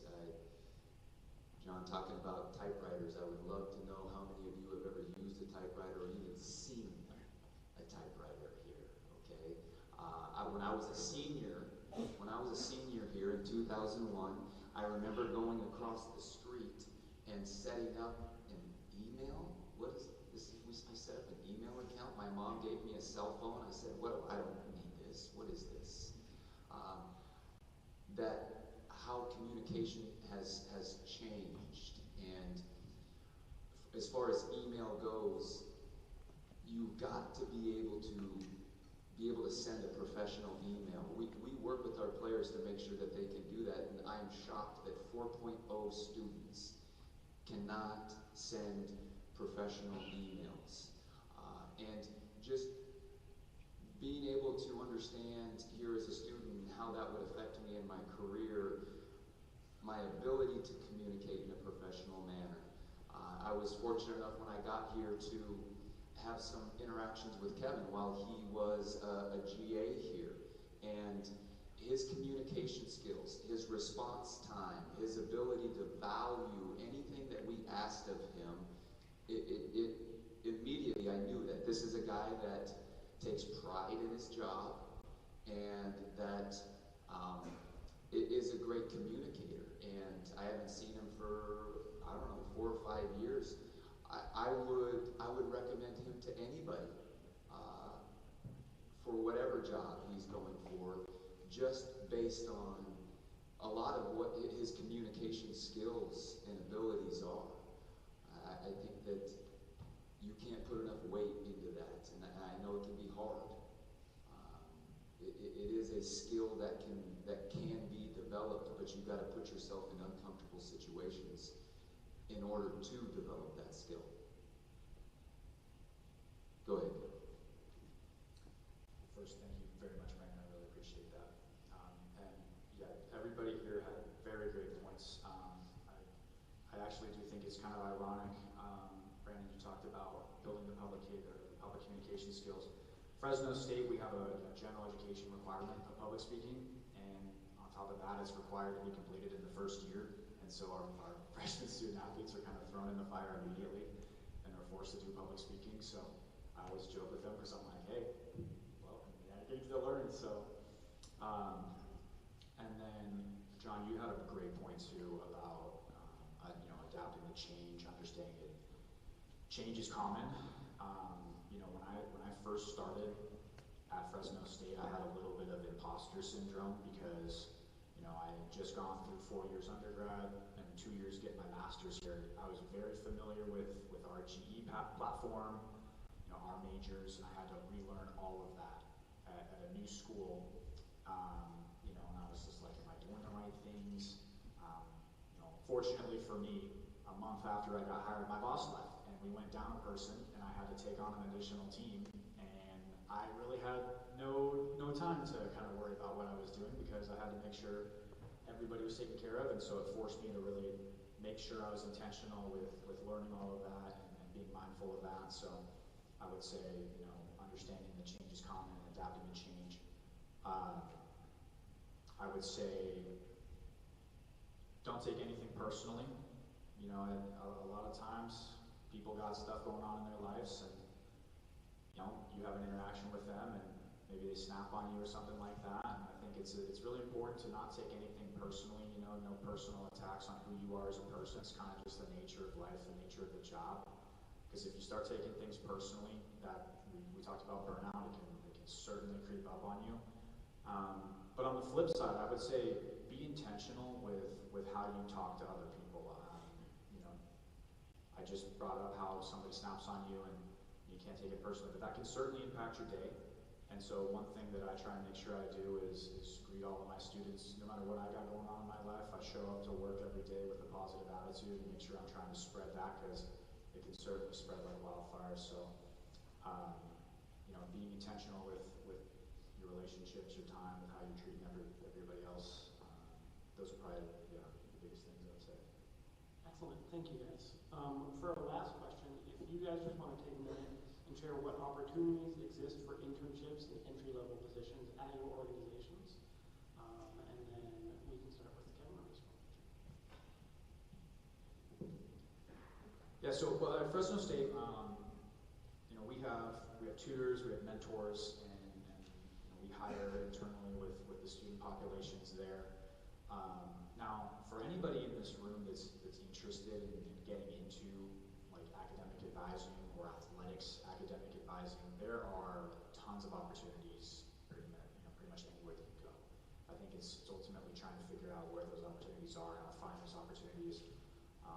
You know, some of the stuff that I was able to look at was the NCAA jobs website. You know, you can filter for stuff on there that's for academic advising, for academic compliance, for facilities. So that's a great website. D1 Ticker, D2 Ticker, those are email subscriptions that you can subscribe to, and they'll send you stuff on different jobs that are available. And 4A for us, that's like a professional development website. In fact, I kind of hounded Mal, my old supervisor, forced him to get me an N4A membership, and that is ultimately where I found the application for Fresno State. Which, little fun fact about me, I'm a big Packers fan, and so when I saw Fresno State post an application that was going to work with football, I was like, oh my god, Devontae Adams went there. So probably don't make a career decision based on a guy that went to the school. It just worked out for me that I actually still enjoy what I'm doing.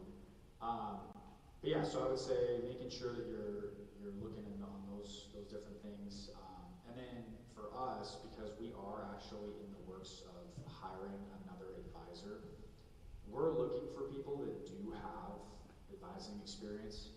So on that note, I would say again, making sure that you're taking advantage of those internship opportunities that you're required to do for your degree, you know, and finding ways to get that experience before you're applying for jobs will be important, because again, that's just extra stuff that you can leverage. So, yeah.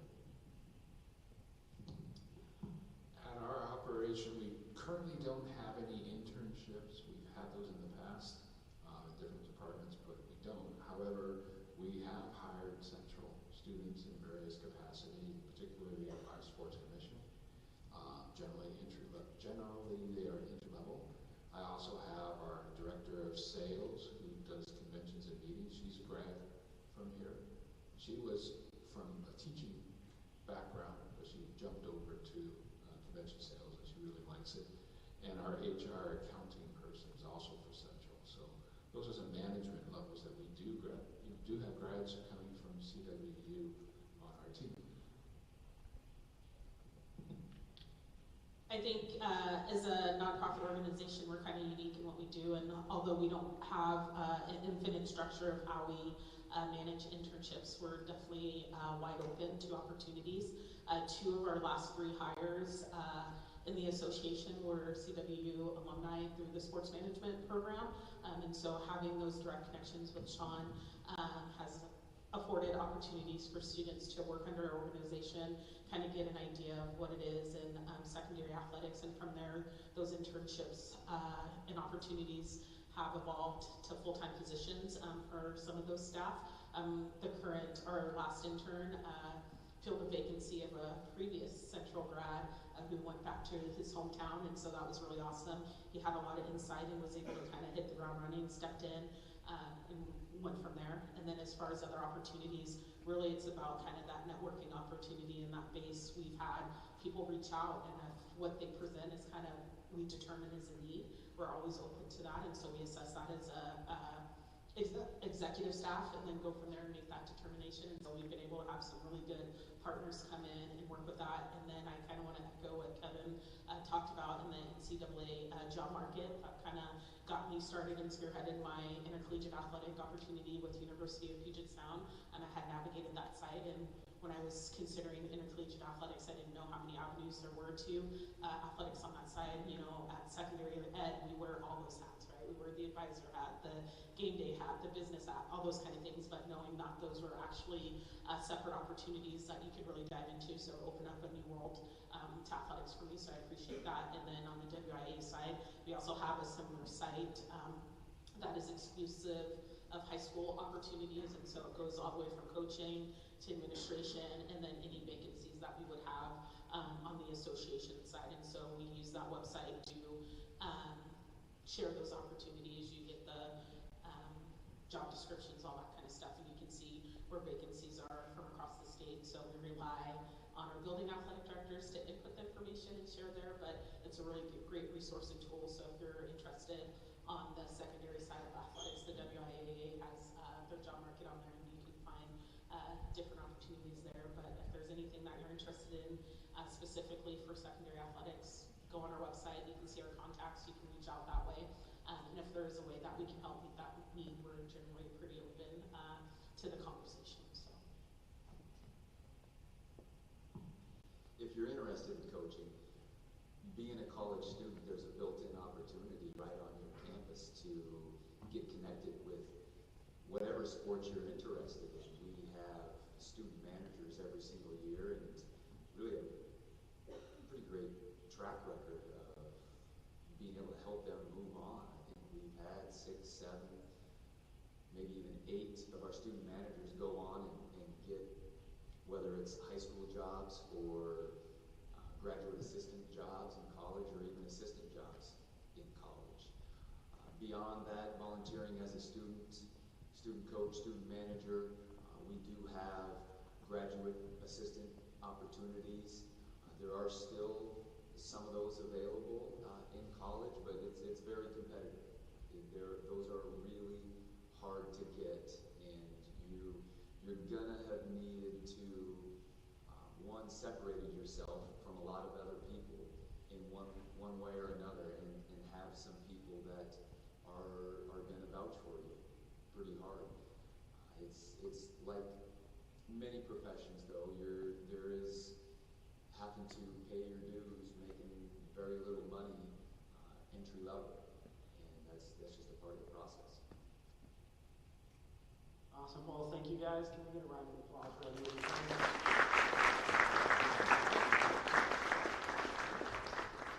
All right, so this is going to be the end of our first panel. Please, one more time for our panelists. And also, how about some appreciation for our moderator, Austin. What we're going to do now, folks, is we're going to ask our panelists to catch their breath, but we're going to invite them to the atrium for you all to go bother them incessantly, go meet them a little bit, network a little bit. We're going to break for a couple minutes. We are back in here 11:30 for our second panel. Please stretch your legs, go show your appreciation to our panel. We'll be back in about 20 minutes. Thank you very much.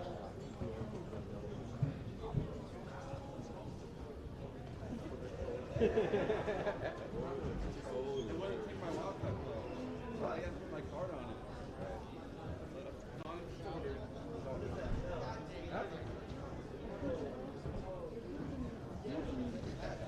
I didn't know we were. What you heard? I got 10 on my phone.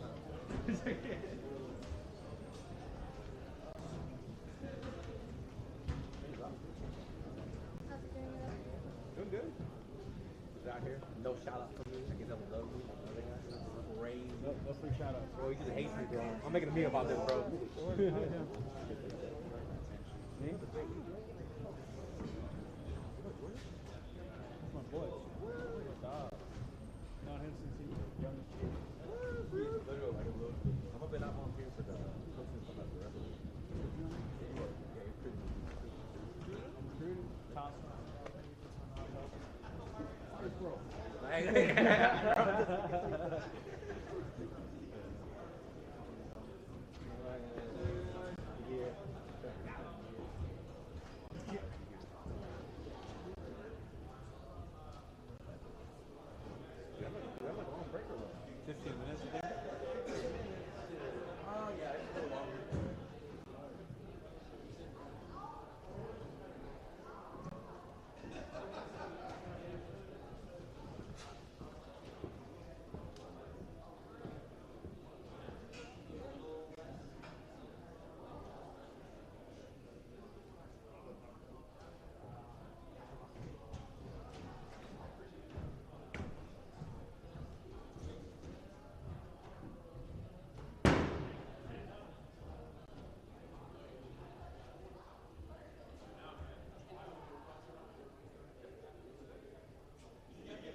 They basically wanted the same thing, bro. You ain't like the same thing.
No.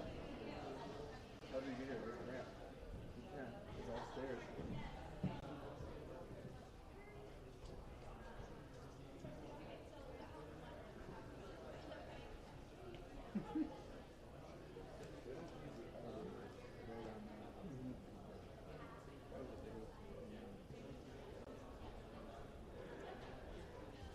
What's more of a pain in the ass? To go upstairs or going to the elevator? That's crazy.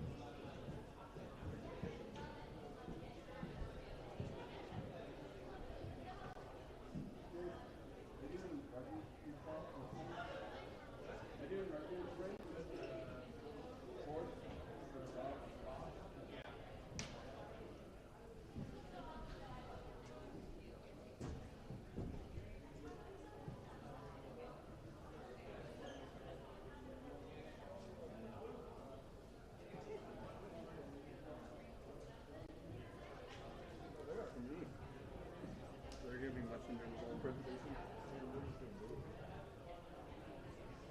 Are you hearing the audio?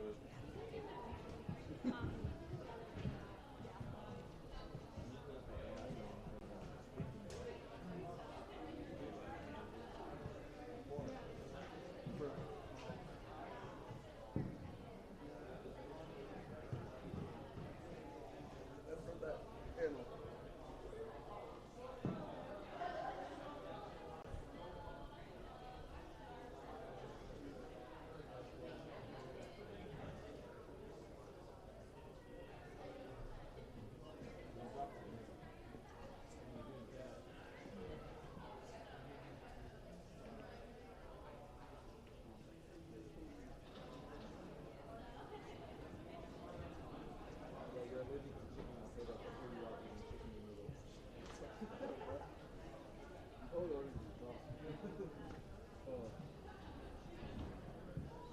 You picked the worst seat.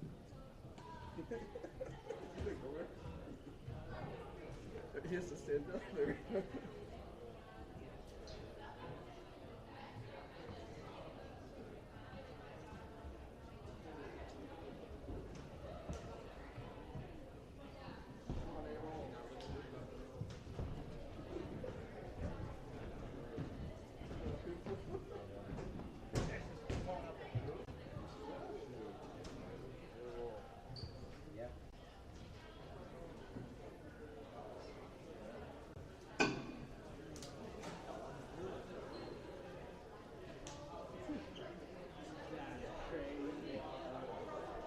Yeah.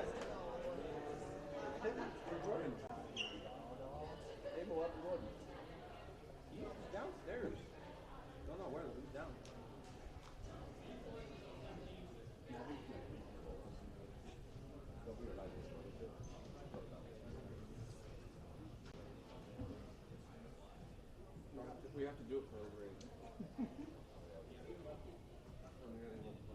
I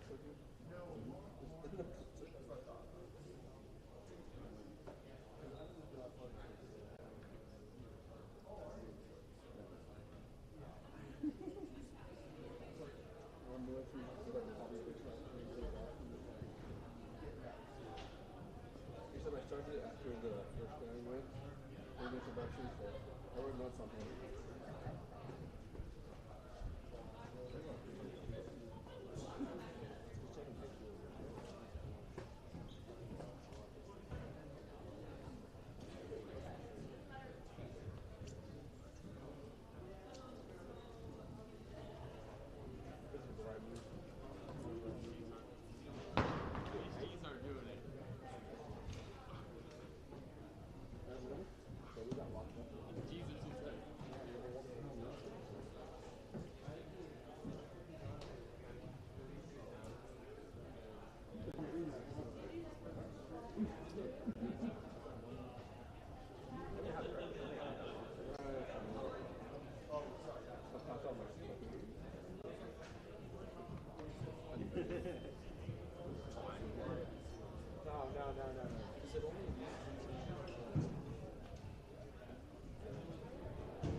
But I guess for some people, they're going to coach.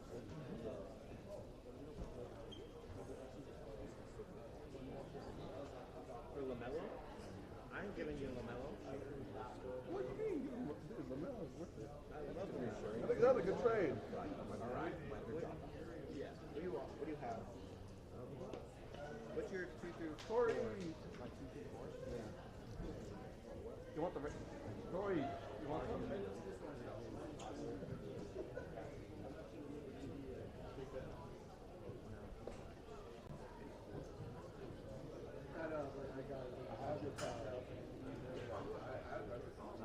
Isn't Van Carroll injured?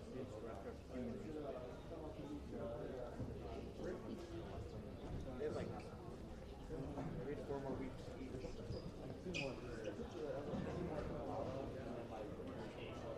Dude, if I get I'll be like, because I have Aaron Gordon wasting space in my IR. Security risk on this one. I can approve for security again this week. So just as a heads up, we're going to get started here in 2 to 3 minutes. So if you want to mosey on back over, we'll get started with our second panel here shortly.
Northwest Center for Sport, and I'm so excited to be moderating the second panel.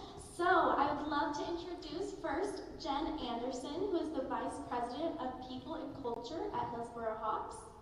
And we also have Callie Rutherford, who is the Experiential Marketing Coordinator at Seattle Mariners. Would you guys give them a nice round of applause to welcome them?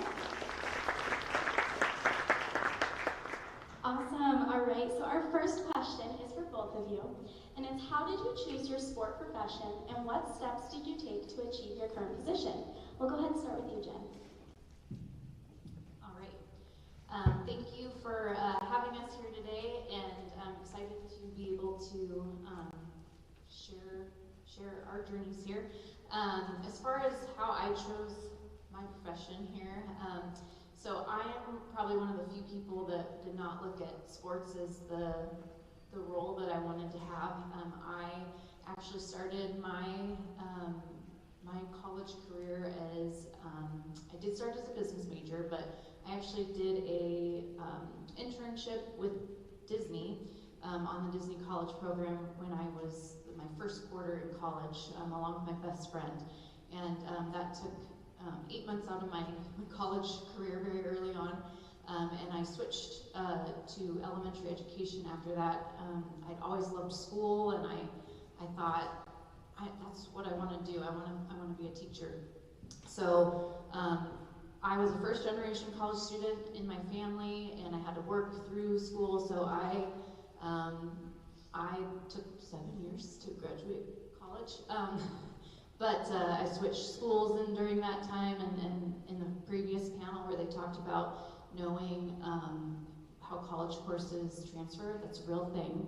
And so between all that, once I graduated and got my teaching certificate, it was also the middle of the recession, the 2008 recession, so teachers were not getting hired, but I worked, I substitute taught for many years. I worked part-time at Wells Fargo. I did lots of different jobs just to kind of stay afloat, including while I was still substitute teaching, about my 5th year into teaching.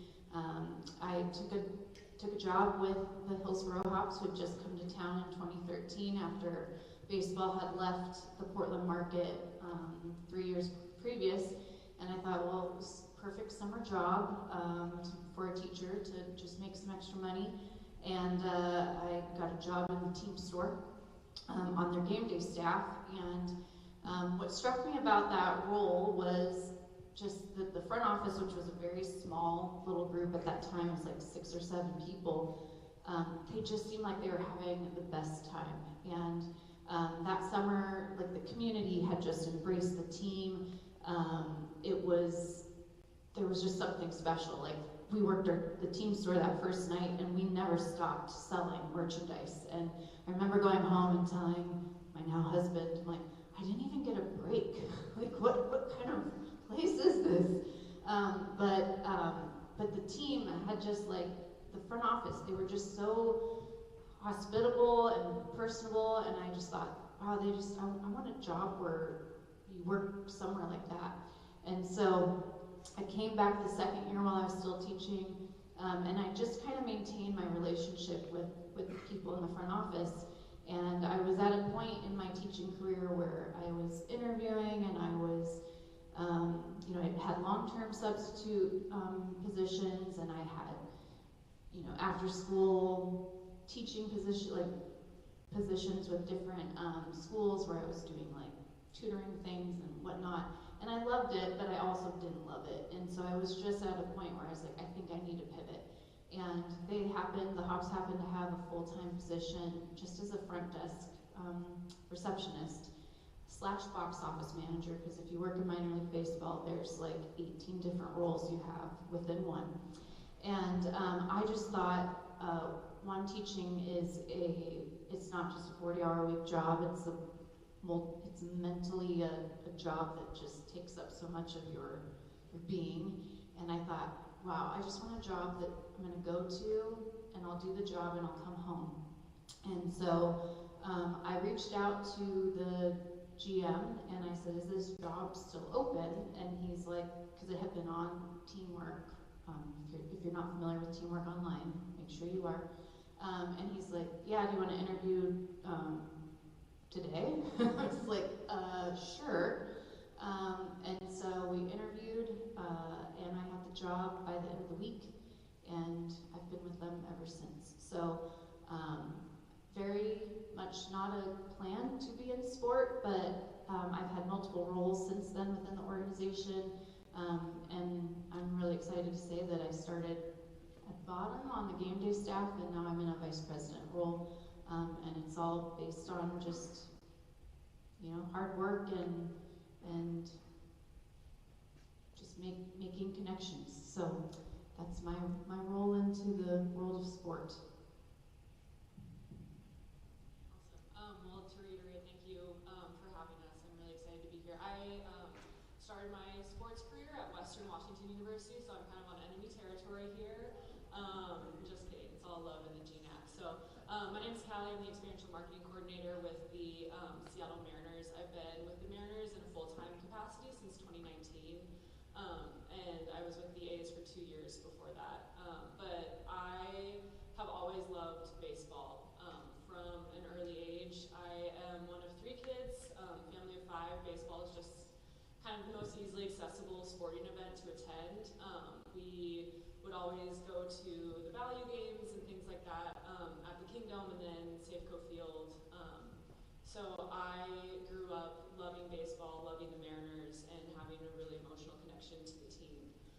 So I, again, didn't really think that I would end up in sports. When I started my college career, I was kind of dabbling in all sorts of things. I, at one point, wanted to go into like physical training because I thought that like athletic medicine would be a great way to connect with the sporting world, but then I realized that I didn't really want to be taking ankles for the rest of my life, so I pivoted and was trying to find something that I really enjoyed doing at school, and at one point was a studio art major, and that was short-lived, and then I realized that marketing was something that I would be most interested in. So I think it was late my sophomore year, I transitioned into the marketing program at Western and changed my major.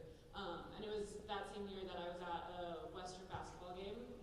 I don't think they were playing Central, I think they were playing like Montana State Buildings or something like that. But I remember having this epiphany moment where I was in the stands as a fan, and all of a sudden all of these people wearing polos ran out onto the court and started throwing out Domino's pizza and picking contestants to keep 5 balloons in the air for as long as they can, and like these silly contests, and it kind of light bulb went off in my head. I realized that there were opportunities to work in sports that weren't, directly with the team as athletic trainers or coaching assistants and things like that. So that moment was kind of my change of tracks, and I realized that that was something I wanted to do, and I would do whatever I could to get myself into one of those roles. So that spring quarter, I applied for the Western Athletic Department internship program as the design intern. So I would design all of the posters and t-shirts and things like that. Any advertising that was around campus for Western Athletics, and then like the t-shirts that the student section would wear or would get when they swiped their card in to attend a basketball game. So I was an intern with the athletic department for 3 years, and I learned a ton. As some of you may appreciate, D2 athletics is pretty small. I kind of equate it to minor league of the NCAA. So we're a small crew, but we did everything and really banded together. We, while I was the design intern, I really did help with every aspect of game day. So writing scripts, coming up with contests, coming up with different ways to get the student section engaged and to get fans to whatever sporting event was happening that week.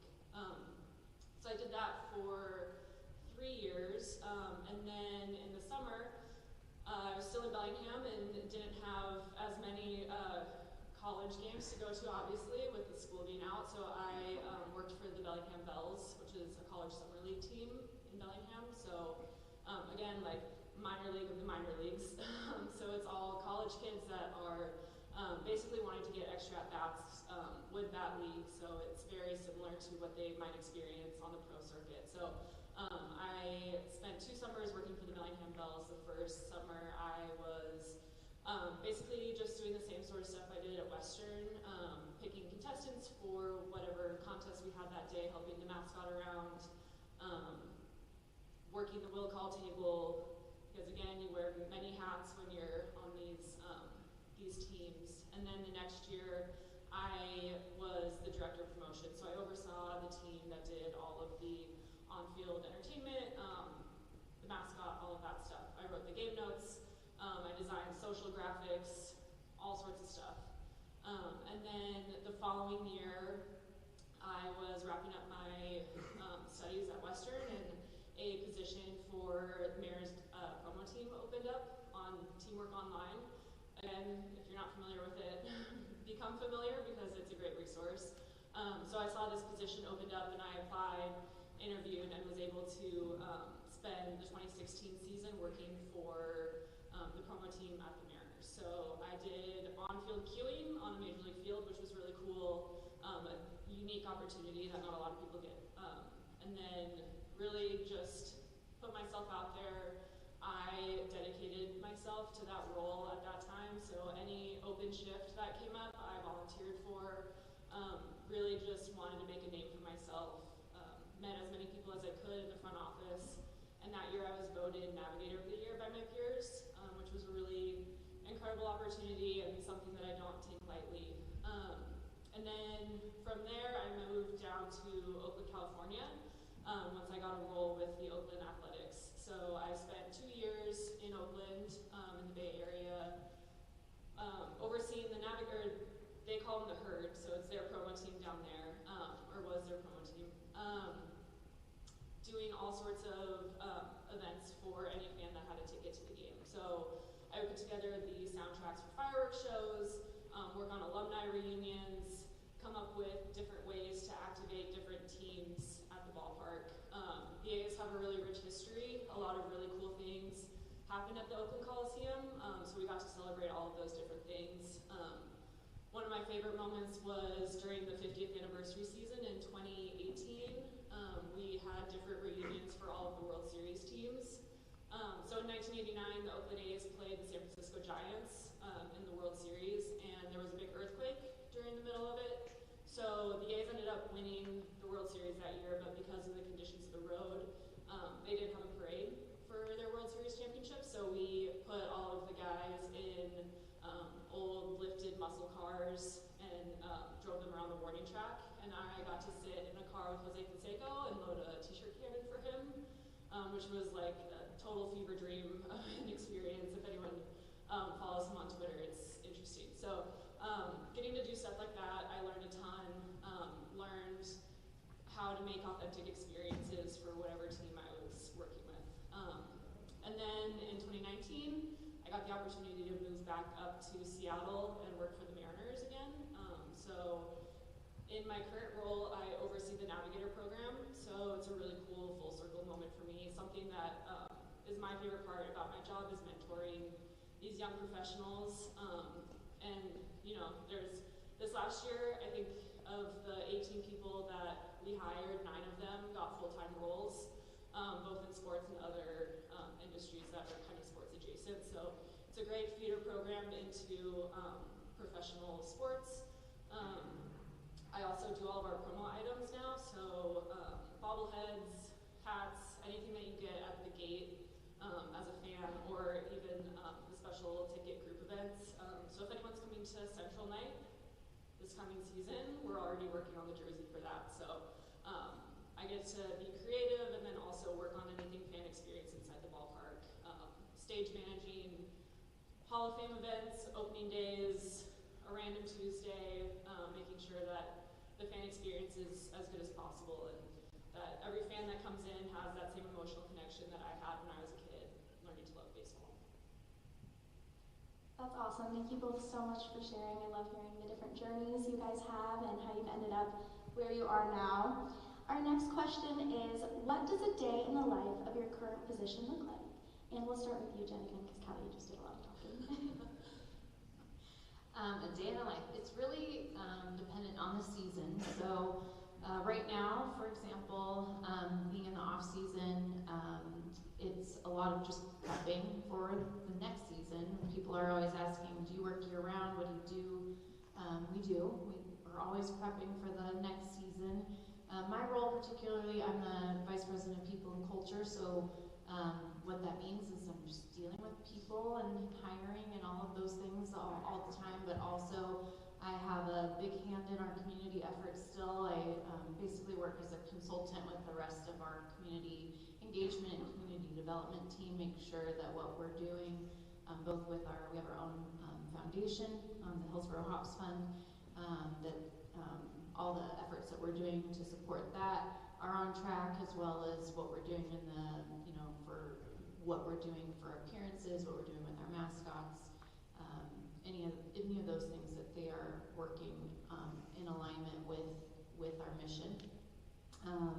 And then just in general, because our staff is so small, there's 18 of us full-time now, we all have a hand in getting to make an impact on what happens within our season. So, we're having meetings with marketing, with partnerships, with sales on just how we sell more tickets, because at the end of the day, it's about selling tickets, because if we don't sell tickets, I don't have any people to hire. And so right now, for example, this Saturday is our big Hillsborough Hops Fun banquet. It's our 11th one. I've been with the organization full-time since our third one, so it's really exciting to see where it's come. I'm plugging it, you won't be able to attend it, but it's our first one that is, our panel is all female panel, that is our manager from last year, Ronika Janik, which was the first female manager to manage at the single A, high A level. At the time was the highest coaching level for a female. She will be anchoring the panel along with Rachel Folden, who is a hitting coach within the Cubs organization. And then we have a couple other local folks that are joining us on the panel as well. So we're really excited about that, to get to share that panel with our donors. And that fund banquet is really our signature event to help us raise money to support the fundraising and then donations that we get to give throughout the rest of the year through our fund. So we have a scholarship for first-generation college students, which is near to my heart since I am one.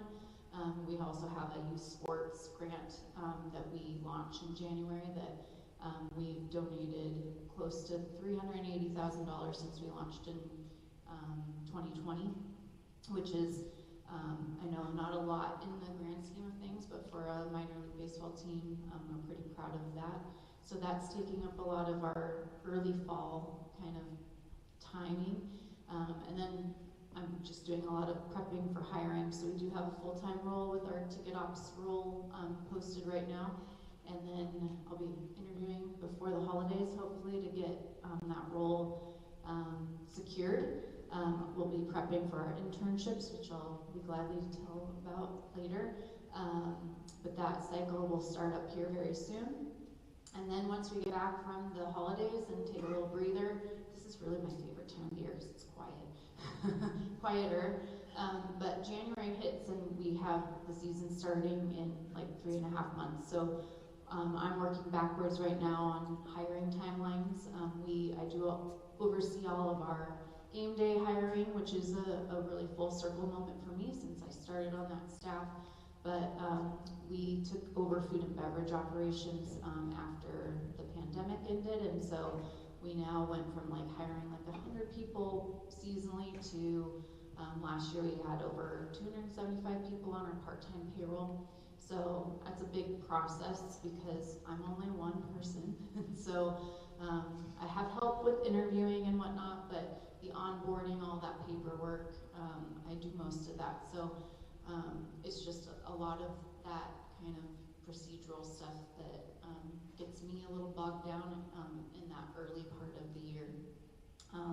But then then we're developing, training our staff, I work a lot with doing one-on-ones with all of our staff outside of their direct supervisors. I kind of come at it as a holistic approach to what are we doing to help grow them.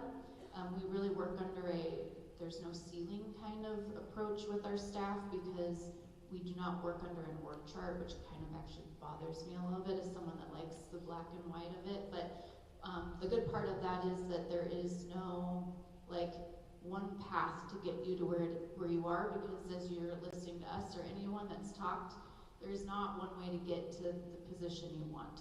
And so we've kind of just embraced that philosophy that really what it takes is just hard work and being curious. And so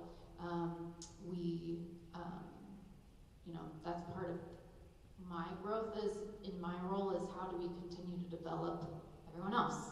And so that's stuff that I really try to spend a lot of my off season in how do we develop the talent that we have so that hopefully they'll stay and that we can continue to grow this core group of our staff. And then the season hits and it's just go, go, go.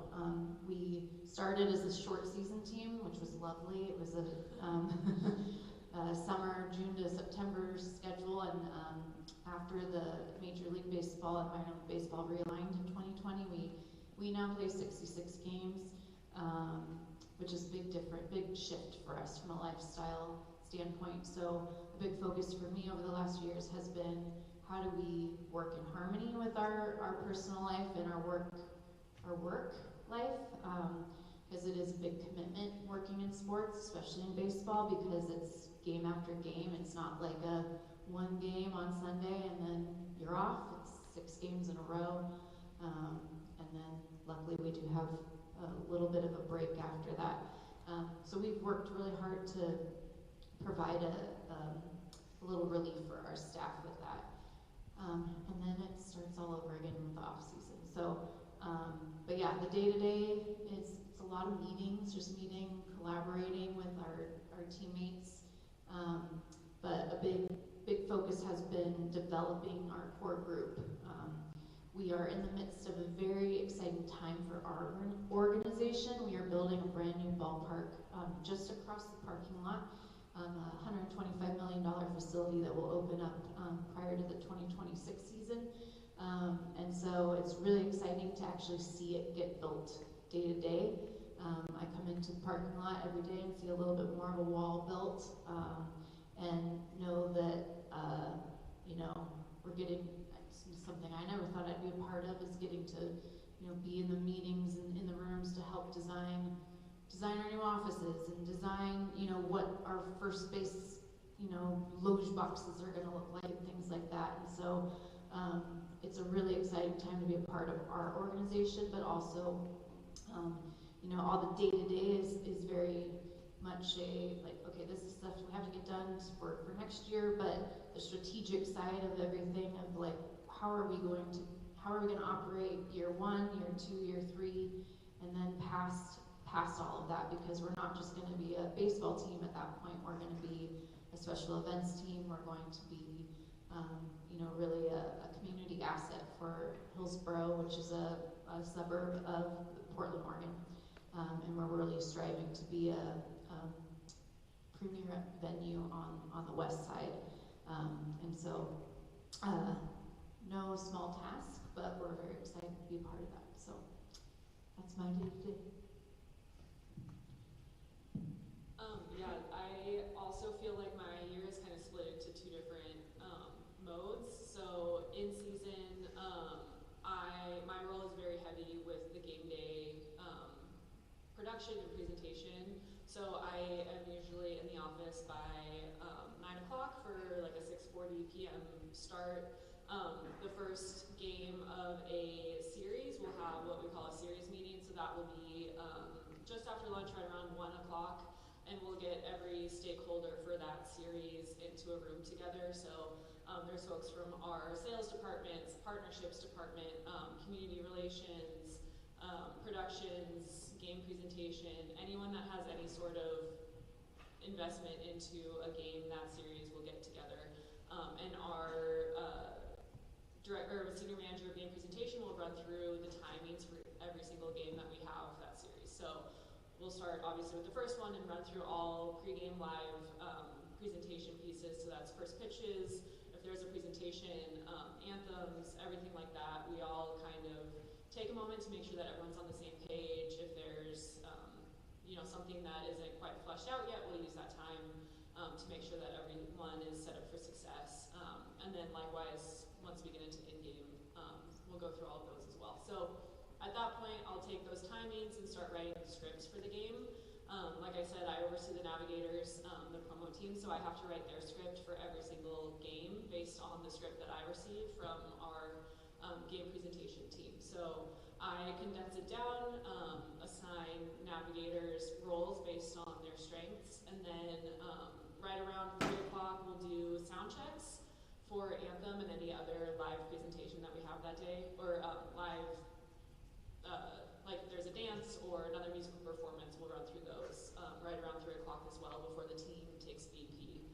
And that's when I really shift into game mode, is usually right around when sound check starts. So at that point, I'm making sure that we have all of our prizes from our partnerships team for any contest that we're running and activating for a partner. If there's a gift that we need to deliver, I'll make sure that we have that.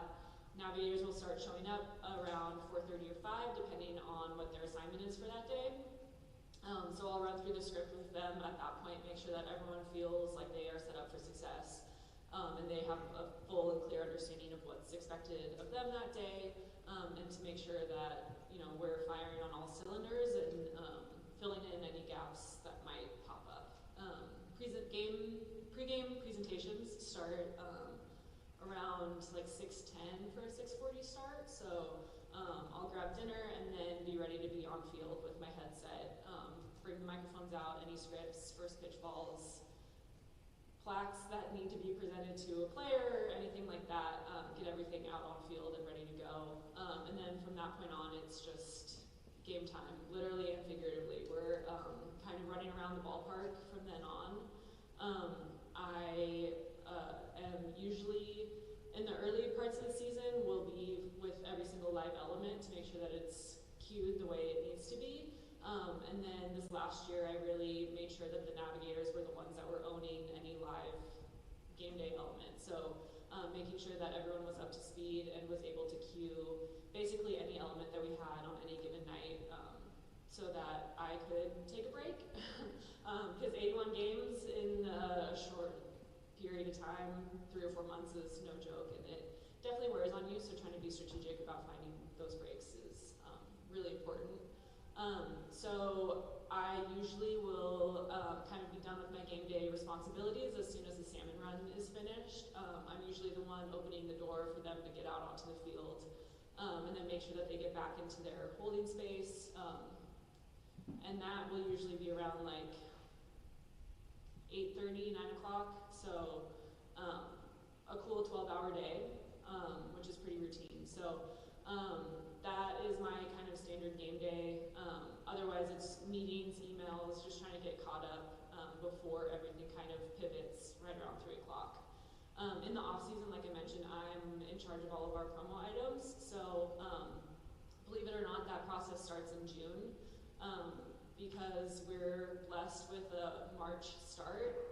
Everything for March, April, May, and early June needs to be ordered and produced overseas, usually in China, before Chinese New Year, because all the factories shut down for a month. So if your bobblehead is not on a boat come mid-January, you're not going to get it until end of June.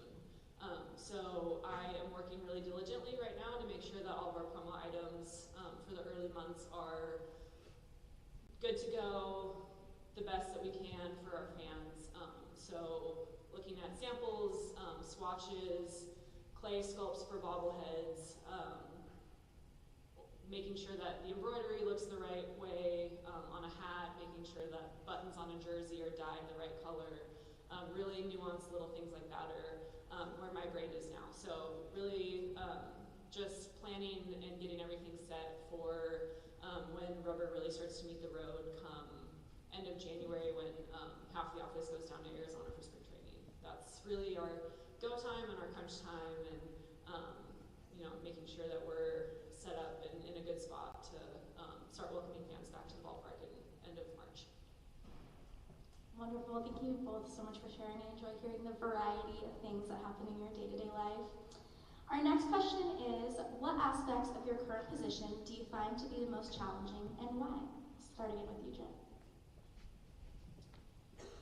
Most challenging. I think for me, my role is people and culture, and I'd say the most challenging is the people.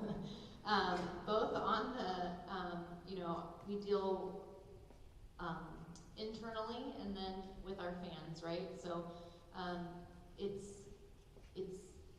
definitely a changing world that we have out there, and with a small staff, any little conflict that doesn't get addressed. We talked earlier about tough conversations.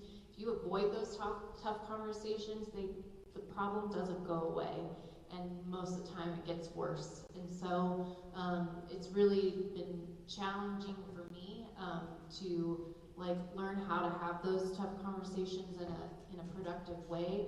And when most of the time people will take that feedback and it does get better. And I think a lot of times we have that worst case scenario of how are they going to take it? It's going to be awful, and most of the time it's not. So you just got to have the conversation for the betterment of the group. Sometimes it doesn't go so great, and then we have to have an even tougher conversation. Luckily, it doesn't happen that often. But when you're dealing with the game day staff, and we've got almost 300 people, obviously we're going to have conflicts that pop up. Sometimes they're easy things, like you showed up late too many times and this isn't working out. Those are really easy kind of conflicts to deal with. But we do have a lot of different personalities that don't always get along, and you're going to have people as you work with that you're not going to like, but you are going to have to learn how to be civil with. And unfortunately, civility in our world has kind of gone by the wayside in a lot of ways. And so I think part of what we're trying to do is bringing civility back, and how do we do that? I think one thing that has been hard for me personally is just I've always worked somewhere outside of here I've always worked for either a lot bigger corporations, or even when I was in schools, they were still bigger. There's still 35 teachers, and then you've got all these students, and so there's 500 people in a building. Then you come into a small minor league office, and again, when you've got 14, 15 people, there's a little bit of an issue. It's a lot more magnified. And so, we just have to address those things a lot sooner. So I think some of the things that maybe you might be able to just other places could maybe ignore, or someone could say, just go to your respective spots. We're in one big open fish tank basically, and so it's we can't just say go ignore it. That just doesn't work. So navigating through those challenges has been difficult. And then just the fans. I think that through the last few years, I think we've seen a lot more. I mean, we have really good fans. As a whole, it's not that bad. But some of the things that pop up now more than they used to, just some of the complaints that we get, some of the issues that pop up are just some things that you're like, okay, I don't know how to deal with that. And that's a scary thing, right? Something comes up and you're like, whew, it's a new one for me. And luckily there's a team of us, and we do try to train ourselves in the off season with conflict resolution, and we bring in outside people to help us with those things, just so that we have a toolbox to try to deal with those things. Because we also have to remember, it's not just us that are dealing with it. A lot of times it's going to be our game day staff that deal with it first. And so we got to be able to teach them through those moments before it gets to us. And so we're all only human, and it all puts us in a spot, no one really loves conflict. If you say you do, then that's a lot. But so those are just the things that we're trying to navigate, is how do we address some of these kind of the ugliness that has happened throughout, you know, just our society as a whole, and how it's shown up, you know, in the ballpark at times. And so, you know, us trying to really focus on being a welcome environment, an inclusive environment, and what do we tolerate, and how do we address things so that it doesn't get to that point, and when it does, how do we show that our fans that we're addressing it. That's been a big work in progress for us, because, you know, it's sometimes, is it enough that we reacted to? Is it not enough? There's always, you know, you've got a lot of eyes on you as a public, you know, community asset.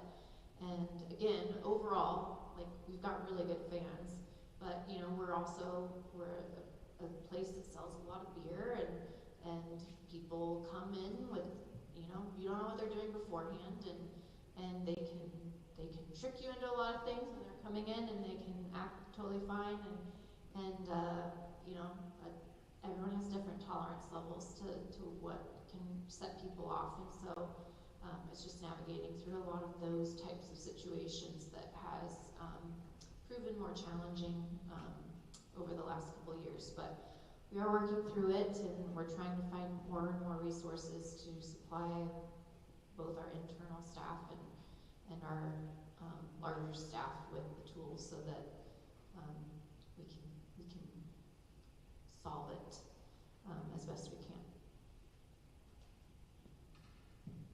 I think one of the biggest challenges I face is definitely a lot lighter than that. It sounds tough, but just constantly staying ahead of trends and trying to continue to be creative. You know, I absorbed the promo department a couple of years ago, so I've quickly learned that there are only so many baseball hats that one can design before they all start to look the same.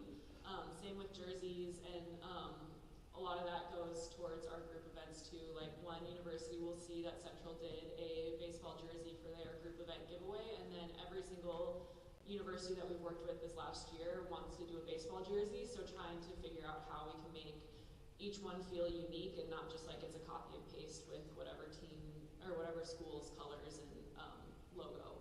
So I am always trying to keep ahead of trends, and you know, I like to say that I'm working when I'm scrolling TikTok, trying to figure out what the next cool thing is that will get folks excited and into the ballpark.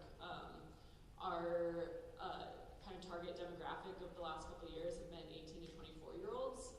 We really see that that's the future of the baseball fandom, especially in Seattle. So I am, as much as I don't like to admit it, out of that target demographic now. I am out of it by a ways. So trying to stay ahead and figure out what you know, young adults are going to be excited about, and we'll get them into the ballpark is my biggest challenge, and trying to keep the experience fun and fresh and unique for everyone that comes to the ballpark. Awesome, thank you both so much. Our next question is specifically for Callie, and it is, how does the organization how does the work you do support the sales team and affect the overall financial success of your organization? Yeah, so I kind of touched on this a little bit, but I work really closely with the group event sales. So there's a team, Alexa, if anyone was here last year, was on that team, and she recently has moved into a manager role with a different sales portion of our department. But I worked really closely with her to develop items that we would in turn pass along to different affinity groups. So that could be anything from an anime night where we're working with Emerald City Comic-Con, or a university jersey, different heritage groups. Our Filipino heritage group that she works with sold 10,000 tickets last year. And so we worked together to develop a bomber jacket that every single fan that purchased that ticket would get that item. So I work hand in hand with that department. I probably talk to folks in that department more than I talk to people in my own department, just because we're constantly going back, looking at samples, and figuring out what item is that would make sense for that group. And then again, making sure that our Mariners branding is prominently displayed display, but then also making sure that their logos or colors or icons that are important to that group are also front and center so that they feel proud to wear it, but then our Mariners branding is also included in some way. So that I think is a perfect example of working with the sales department. Otherwise, we're always coming up with different kind of buzzworthy activations with our partnerships team. So partnerships and ticket sales kind of fall under the same umbrella at the Mariners. So we work closely with our corporate partners to make sure that their partners are feeling supported and are excited about what we're doing at T-Mobile Park, and then, or in turn, will renew year over year, spend more money with us so that we can produce a better product in park for our fans. So a great example of that is Hempler's Hot Dogs from Heaven. If anyone saw parachuting hot dogs this last year, that was something that we worked hand in hand with our corporate sales department to pull off. So, the first time we did it, we were like, this is ridiculous, but we'll try it. And it works fine.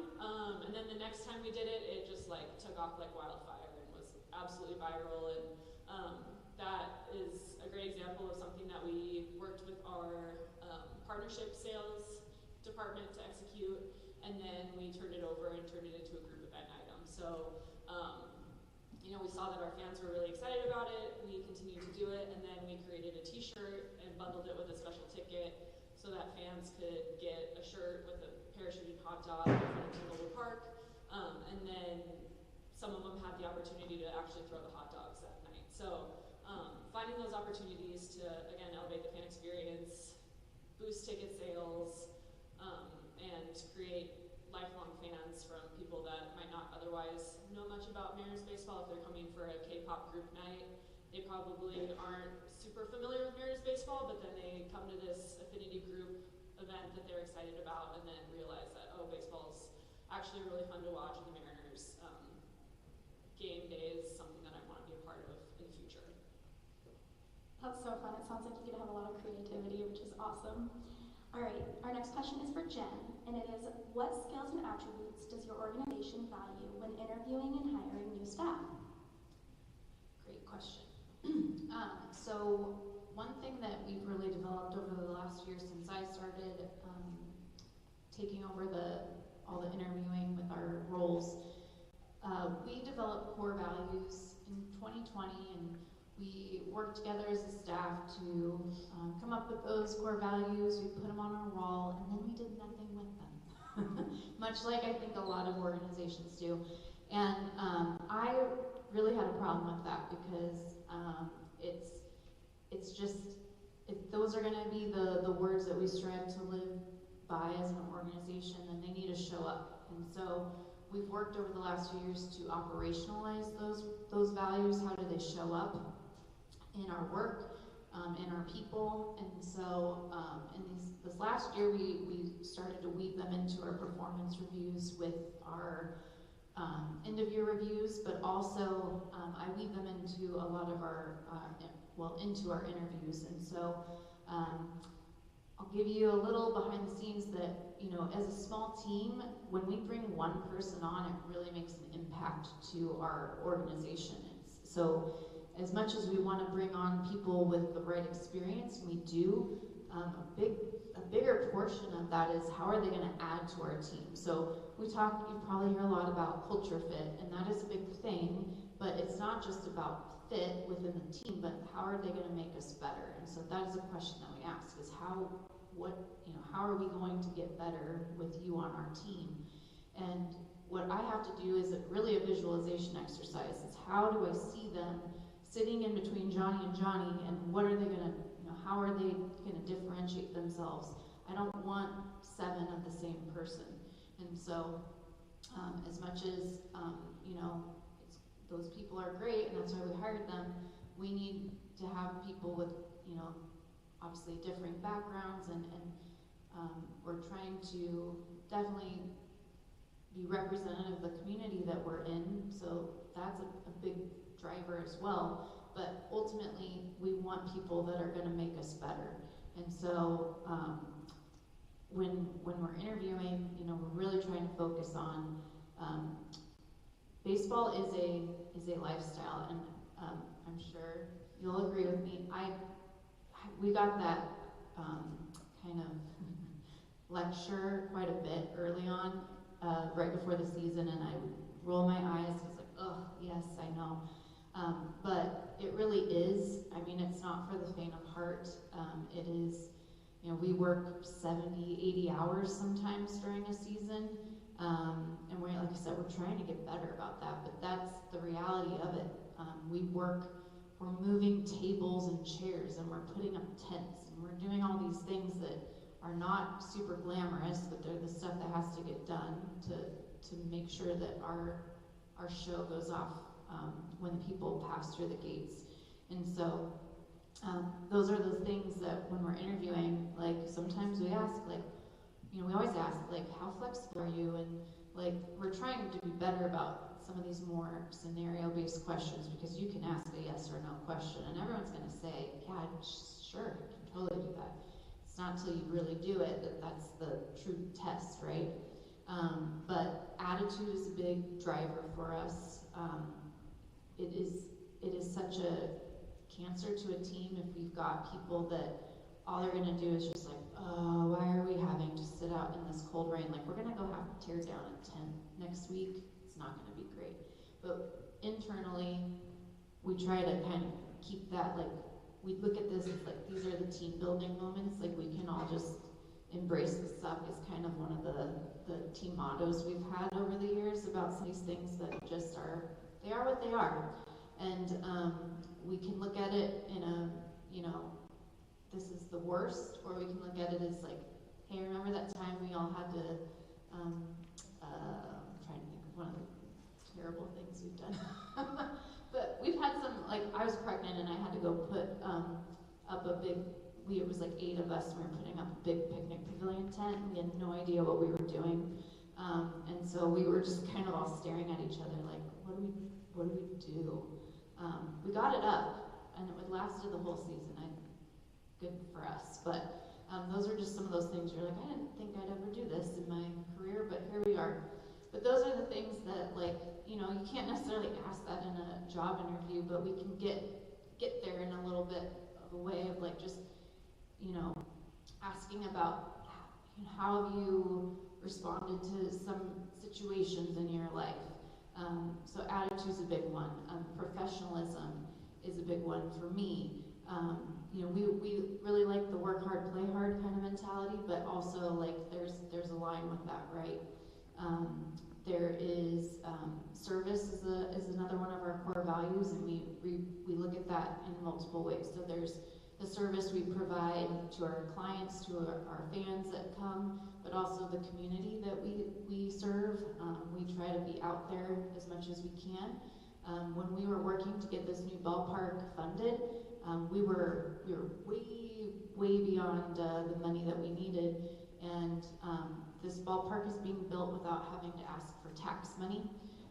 It's being mostly privately financed, and so that's the work of our president and our owners, really just going hard and selling, like, what vision they have for the facility. But they also made a lot of you know, connections within the people, within the politicians in our state, county, city, and so there was public funding provided, but that was all through TLT tax, which is the transit and lodging taxes, so the heads and beds, the hotel taxes. So the money that we're getting is all stuff that's coming through tourism dollars, through lottery bonds, things like that. And so we're very lucky, but through all, as everything was coming together, and we attended as a staff the city council when they voted our lease through.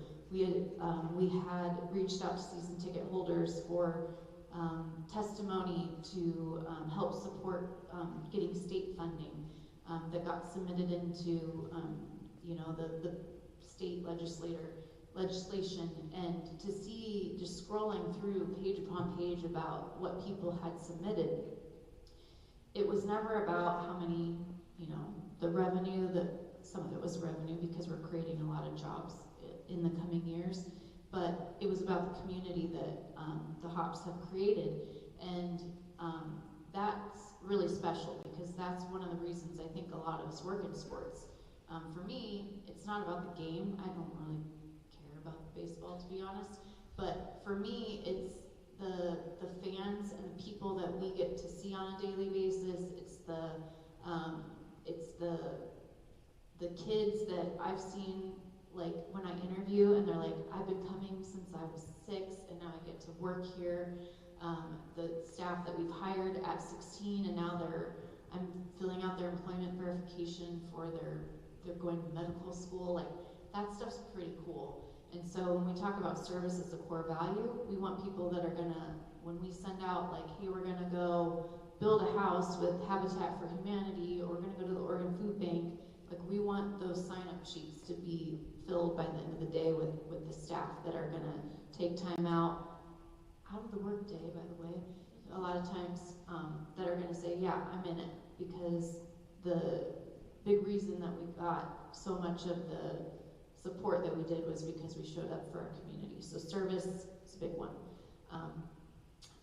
Pride in our organization is another attribute that we look for, and teamwork, teammates. So we talk a lot about being a good teammate. And so, if those are the things that, we can uncover in an interview, and you can't always uncover it, it's a 50-50 shot. As someone that has hired a lot of people, you can show up and answer questions really well. We aren't going to know until you come in and put in the work. And so, there's being inquisitive, asking a lot of questions. It's not always about being the last one to leave, but sometimes it is like those things do make a difference, and we do notice that stuff. And so, those are the things that make a big difference when we're looking for people. Awesome. I love how much thought and value goes into your hiring process. That's great. So our next question is for both of you, and it is, what are skills you wish you would have gained as a college student to help you be successful in your current role? And we'll start with you, Callie.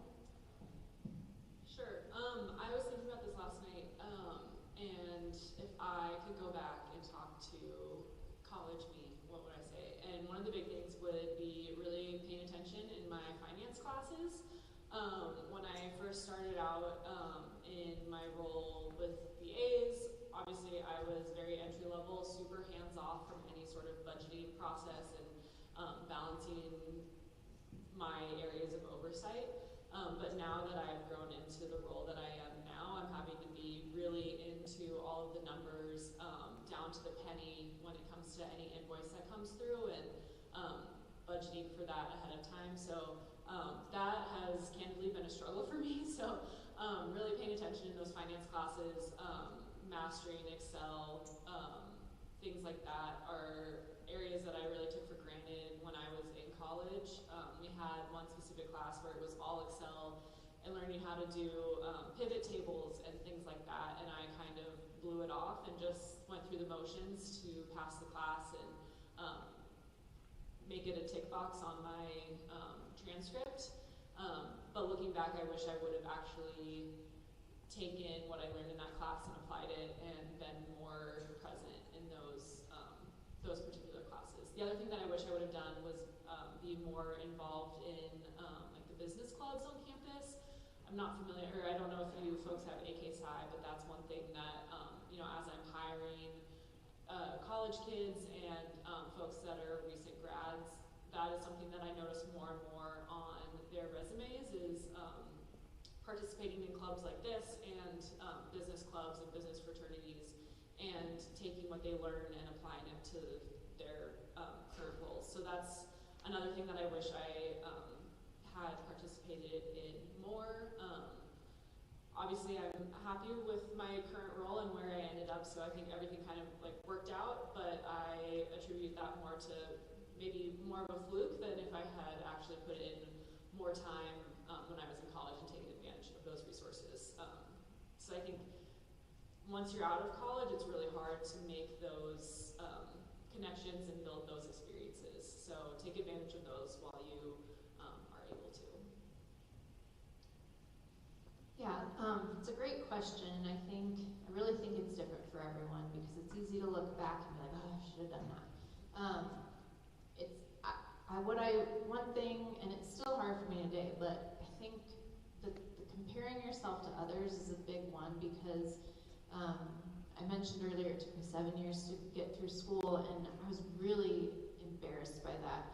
And when I think about it now, I'm like, I was 25. It wasn't like I was like, on death's bed and I had no future, but I felt so behind. Even now, when I look at, we hire a lot of people just out of college, and I think, gosh, you're so lucky you had a full-time job like right away. And but I think I pivoted a lot. I changed schools. I took an internship that took me out of school for 8 months, and I'm working, and I can't trade any of that experience. Like I did a lot in those 7 years that life taught me a lot, and so in that respect, I can't trade that.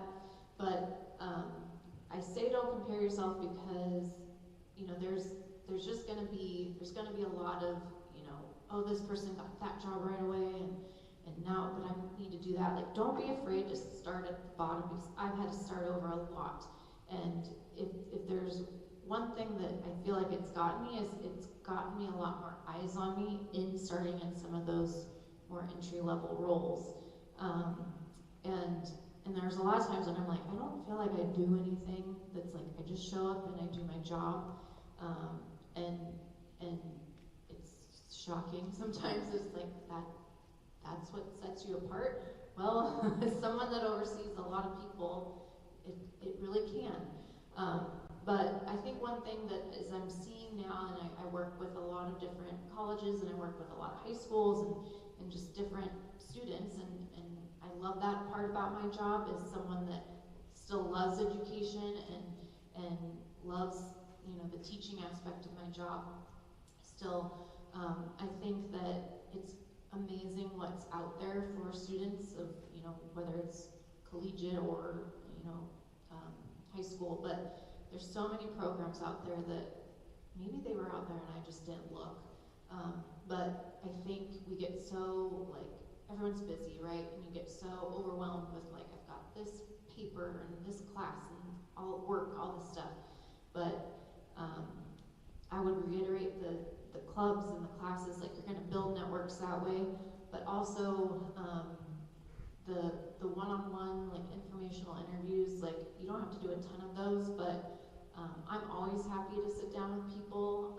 It's a low stakes environment because I think one thing I've discovered is through my life there's always been this if I only got to do that, this would be amazing, and I feel like I've gotten there.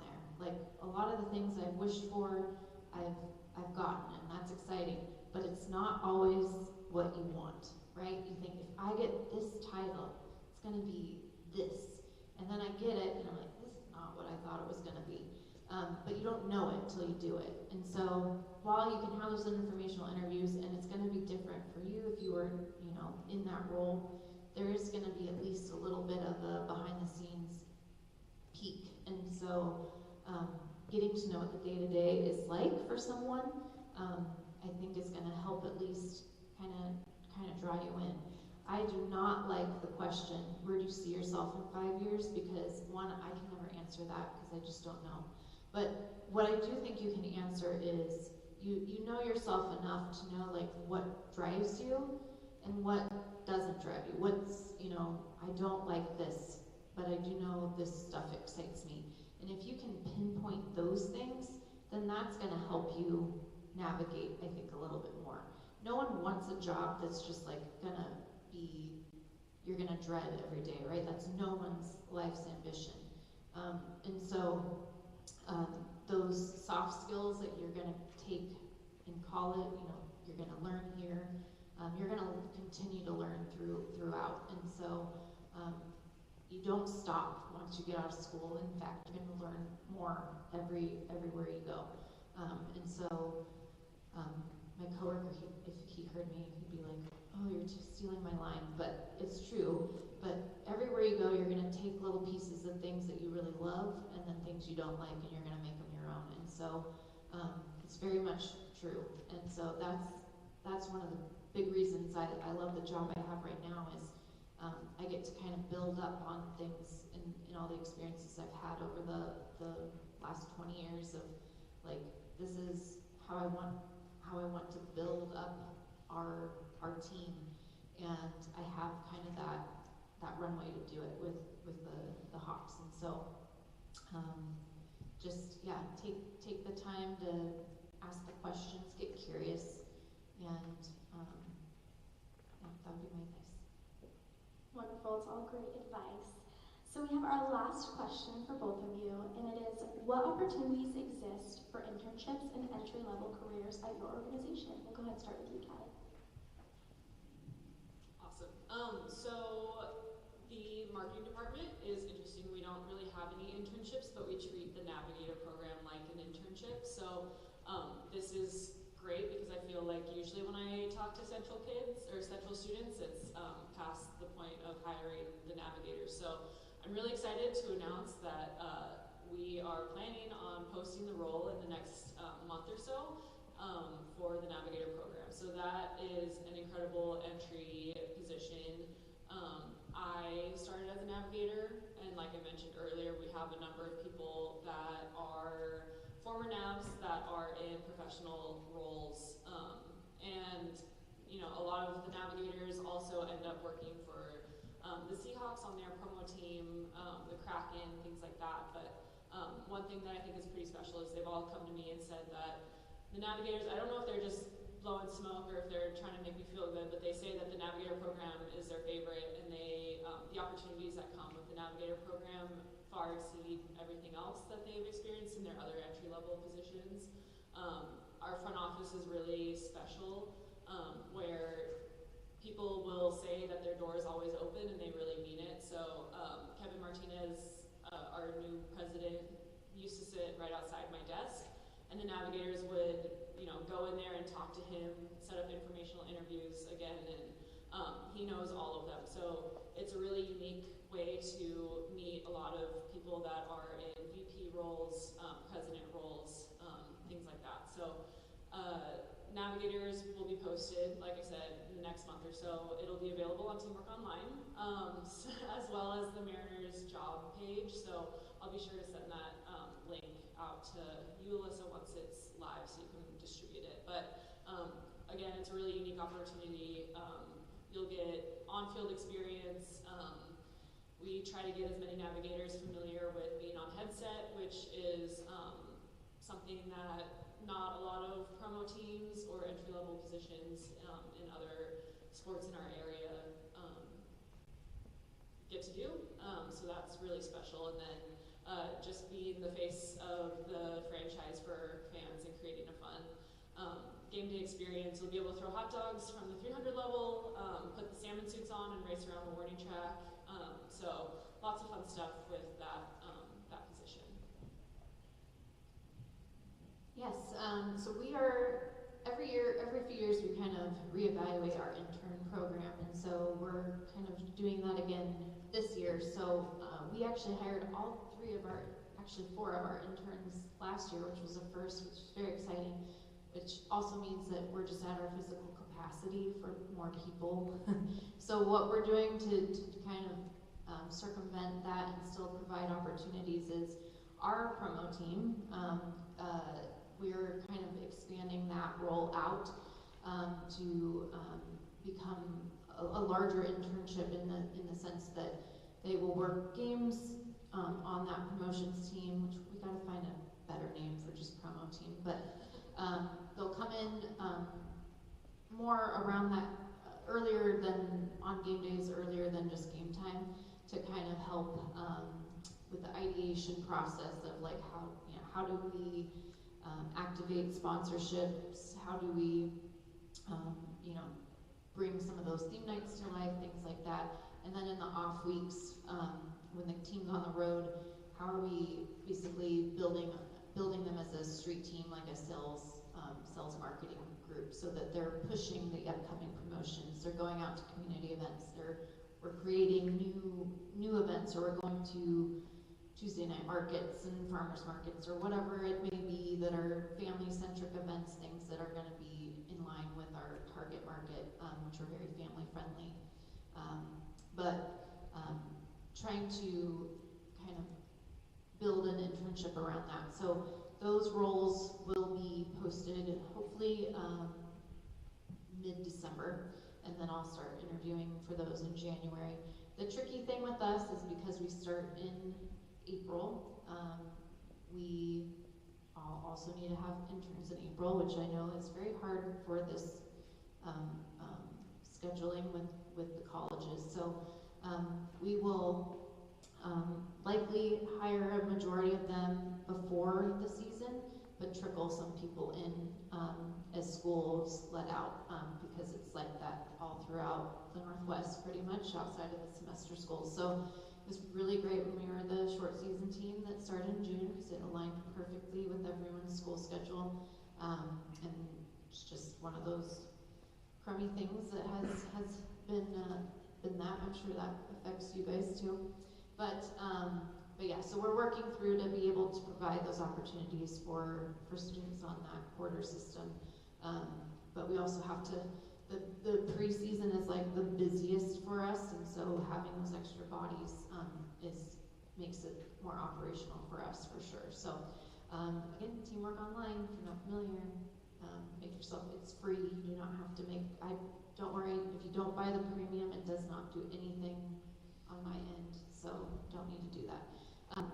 But we do have a full-time position posted right now. I'll be pretty candid that we're going to look more for the person, but our VP of ticket sales would like someone with some ticket ops experience. So maybe you've worked, I know a lot of you here have had a lot of experience, so if you have had experience in the ticketing system, then apply away. That role is a huge support in our sales, with our sales team. And so as we move into the new ballpark, we will likely be moving into a Ticketmaster, potentially, team. So just be aware that would be a big step for that person. So that's why we're looking for some experience with that. But I think that we probably won't be expanding our team too much. Initially, we thought we were going to expand a ton year one, and that's just probably not going to be a reality. Just with, we have high hopes for what's going to happen with the new ballpark, but we also have to be financially conservative until that year one kind of rolls out. So year two, big things. But for now, we're kind of going to add a little modestly, but do keep an eye out on that facility. You can follow along with a live construction camera to see what's going on, but come out April 2026. See the new ballpark is yet to be named, with the sponsorship naming rights coming down any minute, I hope. Awesome. Thank you both so much for sharing your different experiences and wisdom. We really appreciate you taking the time out of your day to come here and share with us. Can we all give them a round of applause for Dr. Dolan and Dr. Wolf and take this time?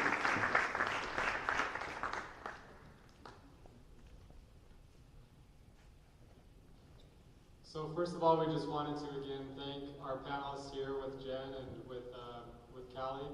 We also want to thank our graduate assistant, so Alyssa, that just moderated this panel, has been a huge help with all of this that we've done. We have a lot of our students from our Sport Management Association leadership team and our Northwest Center for Sport student ambassadors. But could we give Alyssa and also all of our students that have helped us with this a round of applause as well?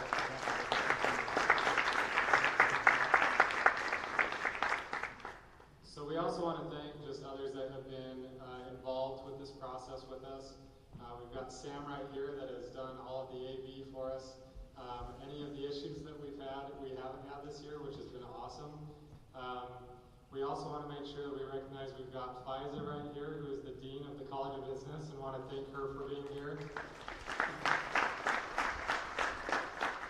We've also got, he's not here now from what I see, but Dr. Brian McGladry is the department chair for Sport and Movement Studies, is also an assistant director under us for this Northwest Center for Sport, and has been big time support and big help for us that way as well.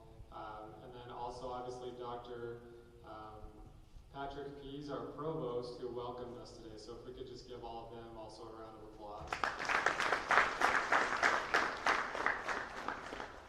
And I didn't forget you, Brendan, so we've got Brendan at the top up here. He is the event manager for the athletic department. We've had a lot of support and a lot of help from the athletic department, but Brendan has helped us set all this up as well with facilities. So just one more round of applause for Brendan up top.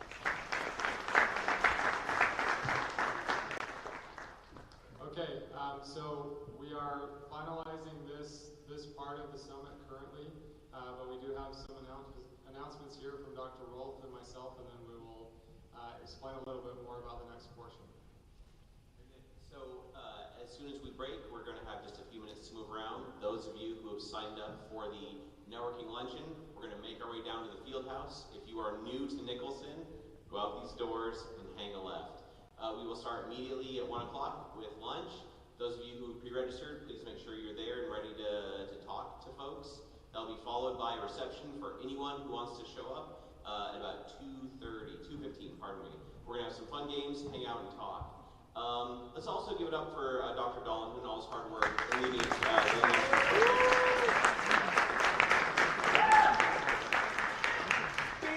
speaking of Dr. Dolan, I want to talk real quick. You might not know this about us, but Dr. Dolan has been married to his lovely wife for 19 years. I've been married to mine for 22, and we get often asked, what is the secret to marital success? It's quite easy. It's wearing polos like these. And to do that, all you need to do is scan this code. So please go ahead and scan away and get yourself some Northwest Center for Sport gear, and promise you good things will happen. Go. So we can't, that's up to you to decide what those good things are. But we do also want, so Associate Director Dr. David Rolf, let's give him a round of applause. He follows me around and does whatever I ask, and that's usually a problem, but here we are. With the networking luncheon, we did want to talk to you about that shortly. So each of you are assigned a table, so when you get over there, we will tell you what table you're assigned to, okay? We also have name tags that we're going to be handing out to you as well. Make sure you put those on. With those tables, you're going to be eating lunch there, and you'll be networking with our networkers there, okay? So for those of you that know me, you know exactly what I'm going to say. If you don't know me, get used to this, okay? You're here at the networking session to network and talk. So open those mouths of yours. It's not subliminal messages, anything like that. This is your chance to talk with people and figure out what they've done, right? We have alums here. We have others that work in sport in the area, rec, all those things. Take advantage of the opportunities. They will tell you, everybody that's gone through school, right? This is the valuable stuff right here. This is where you get to make those connections and figure out what you want to do in life and all those different things, okay? So if we walk around and we see you not talking, rest assured we'll make sure you're talking, okay? But just take advantage of this opportunity on the networking luncheon side. If you're not part of it, that's okay. We're grateful that you've all been here at the summit. Thanks for everything today, and we will see you all next year. Thanks, everybody.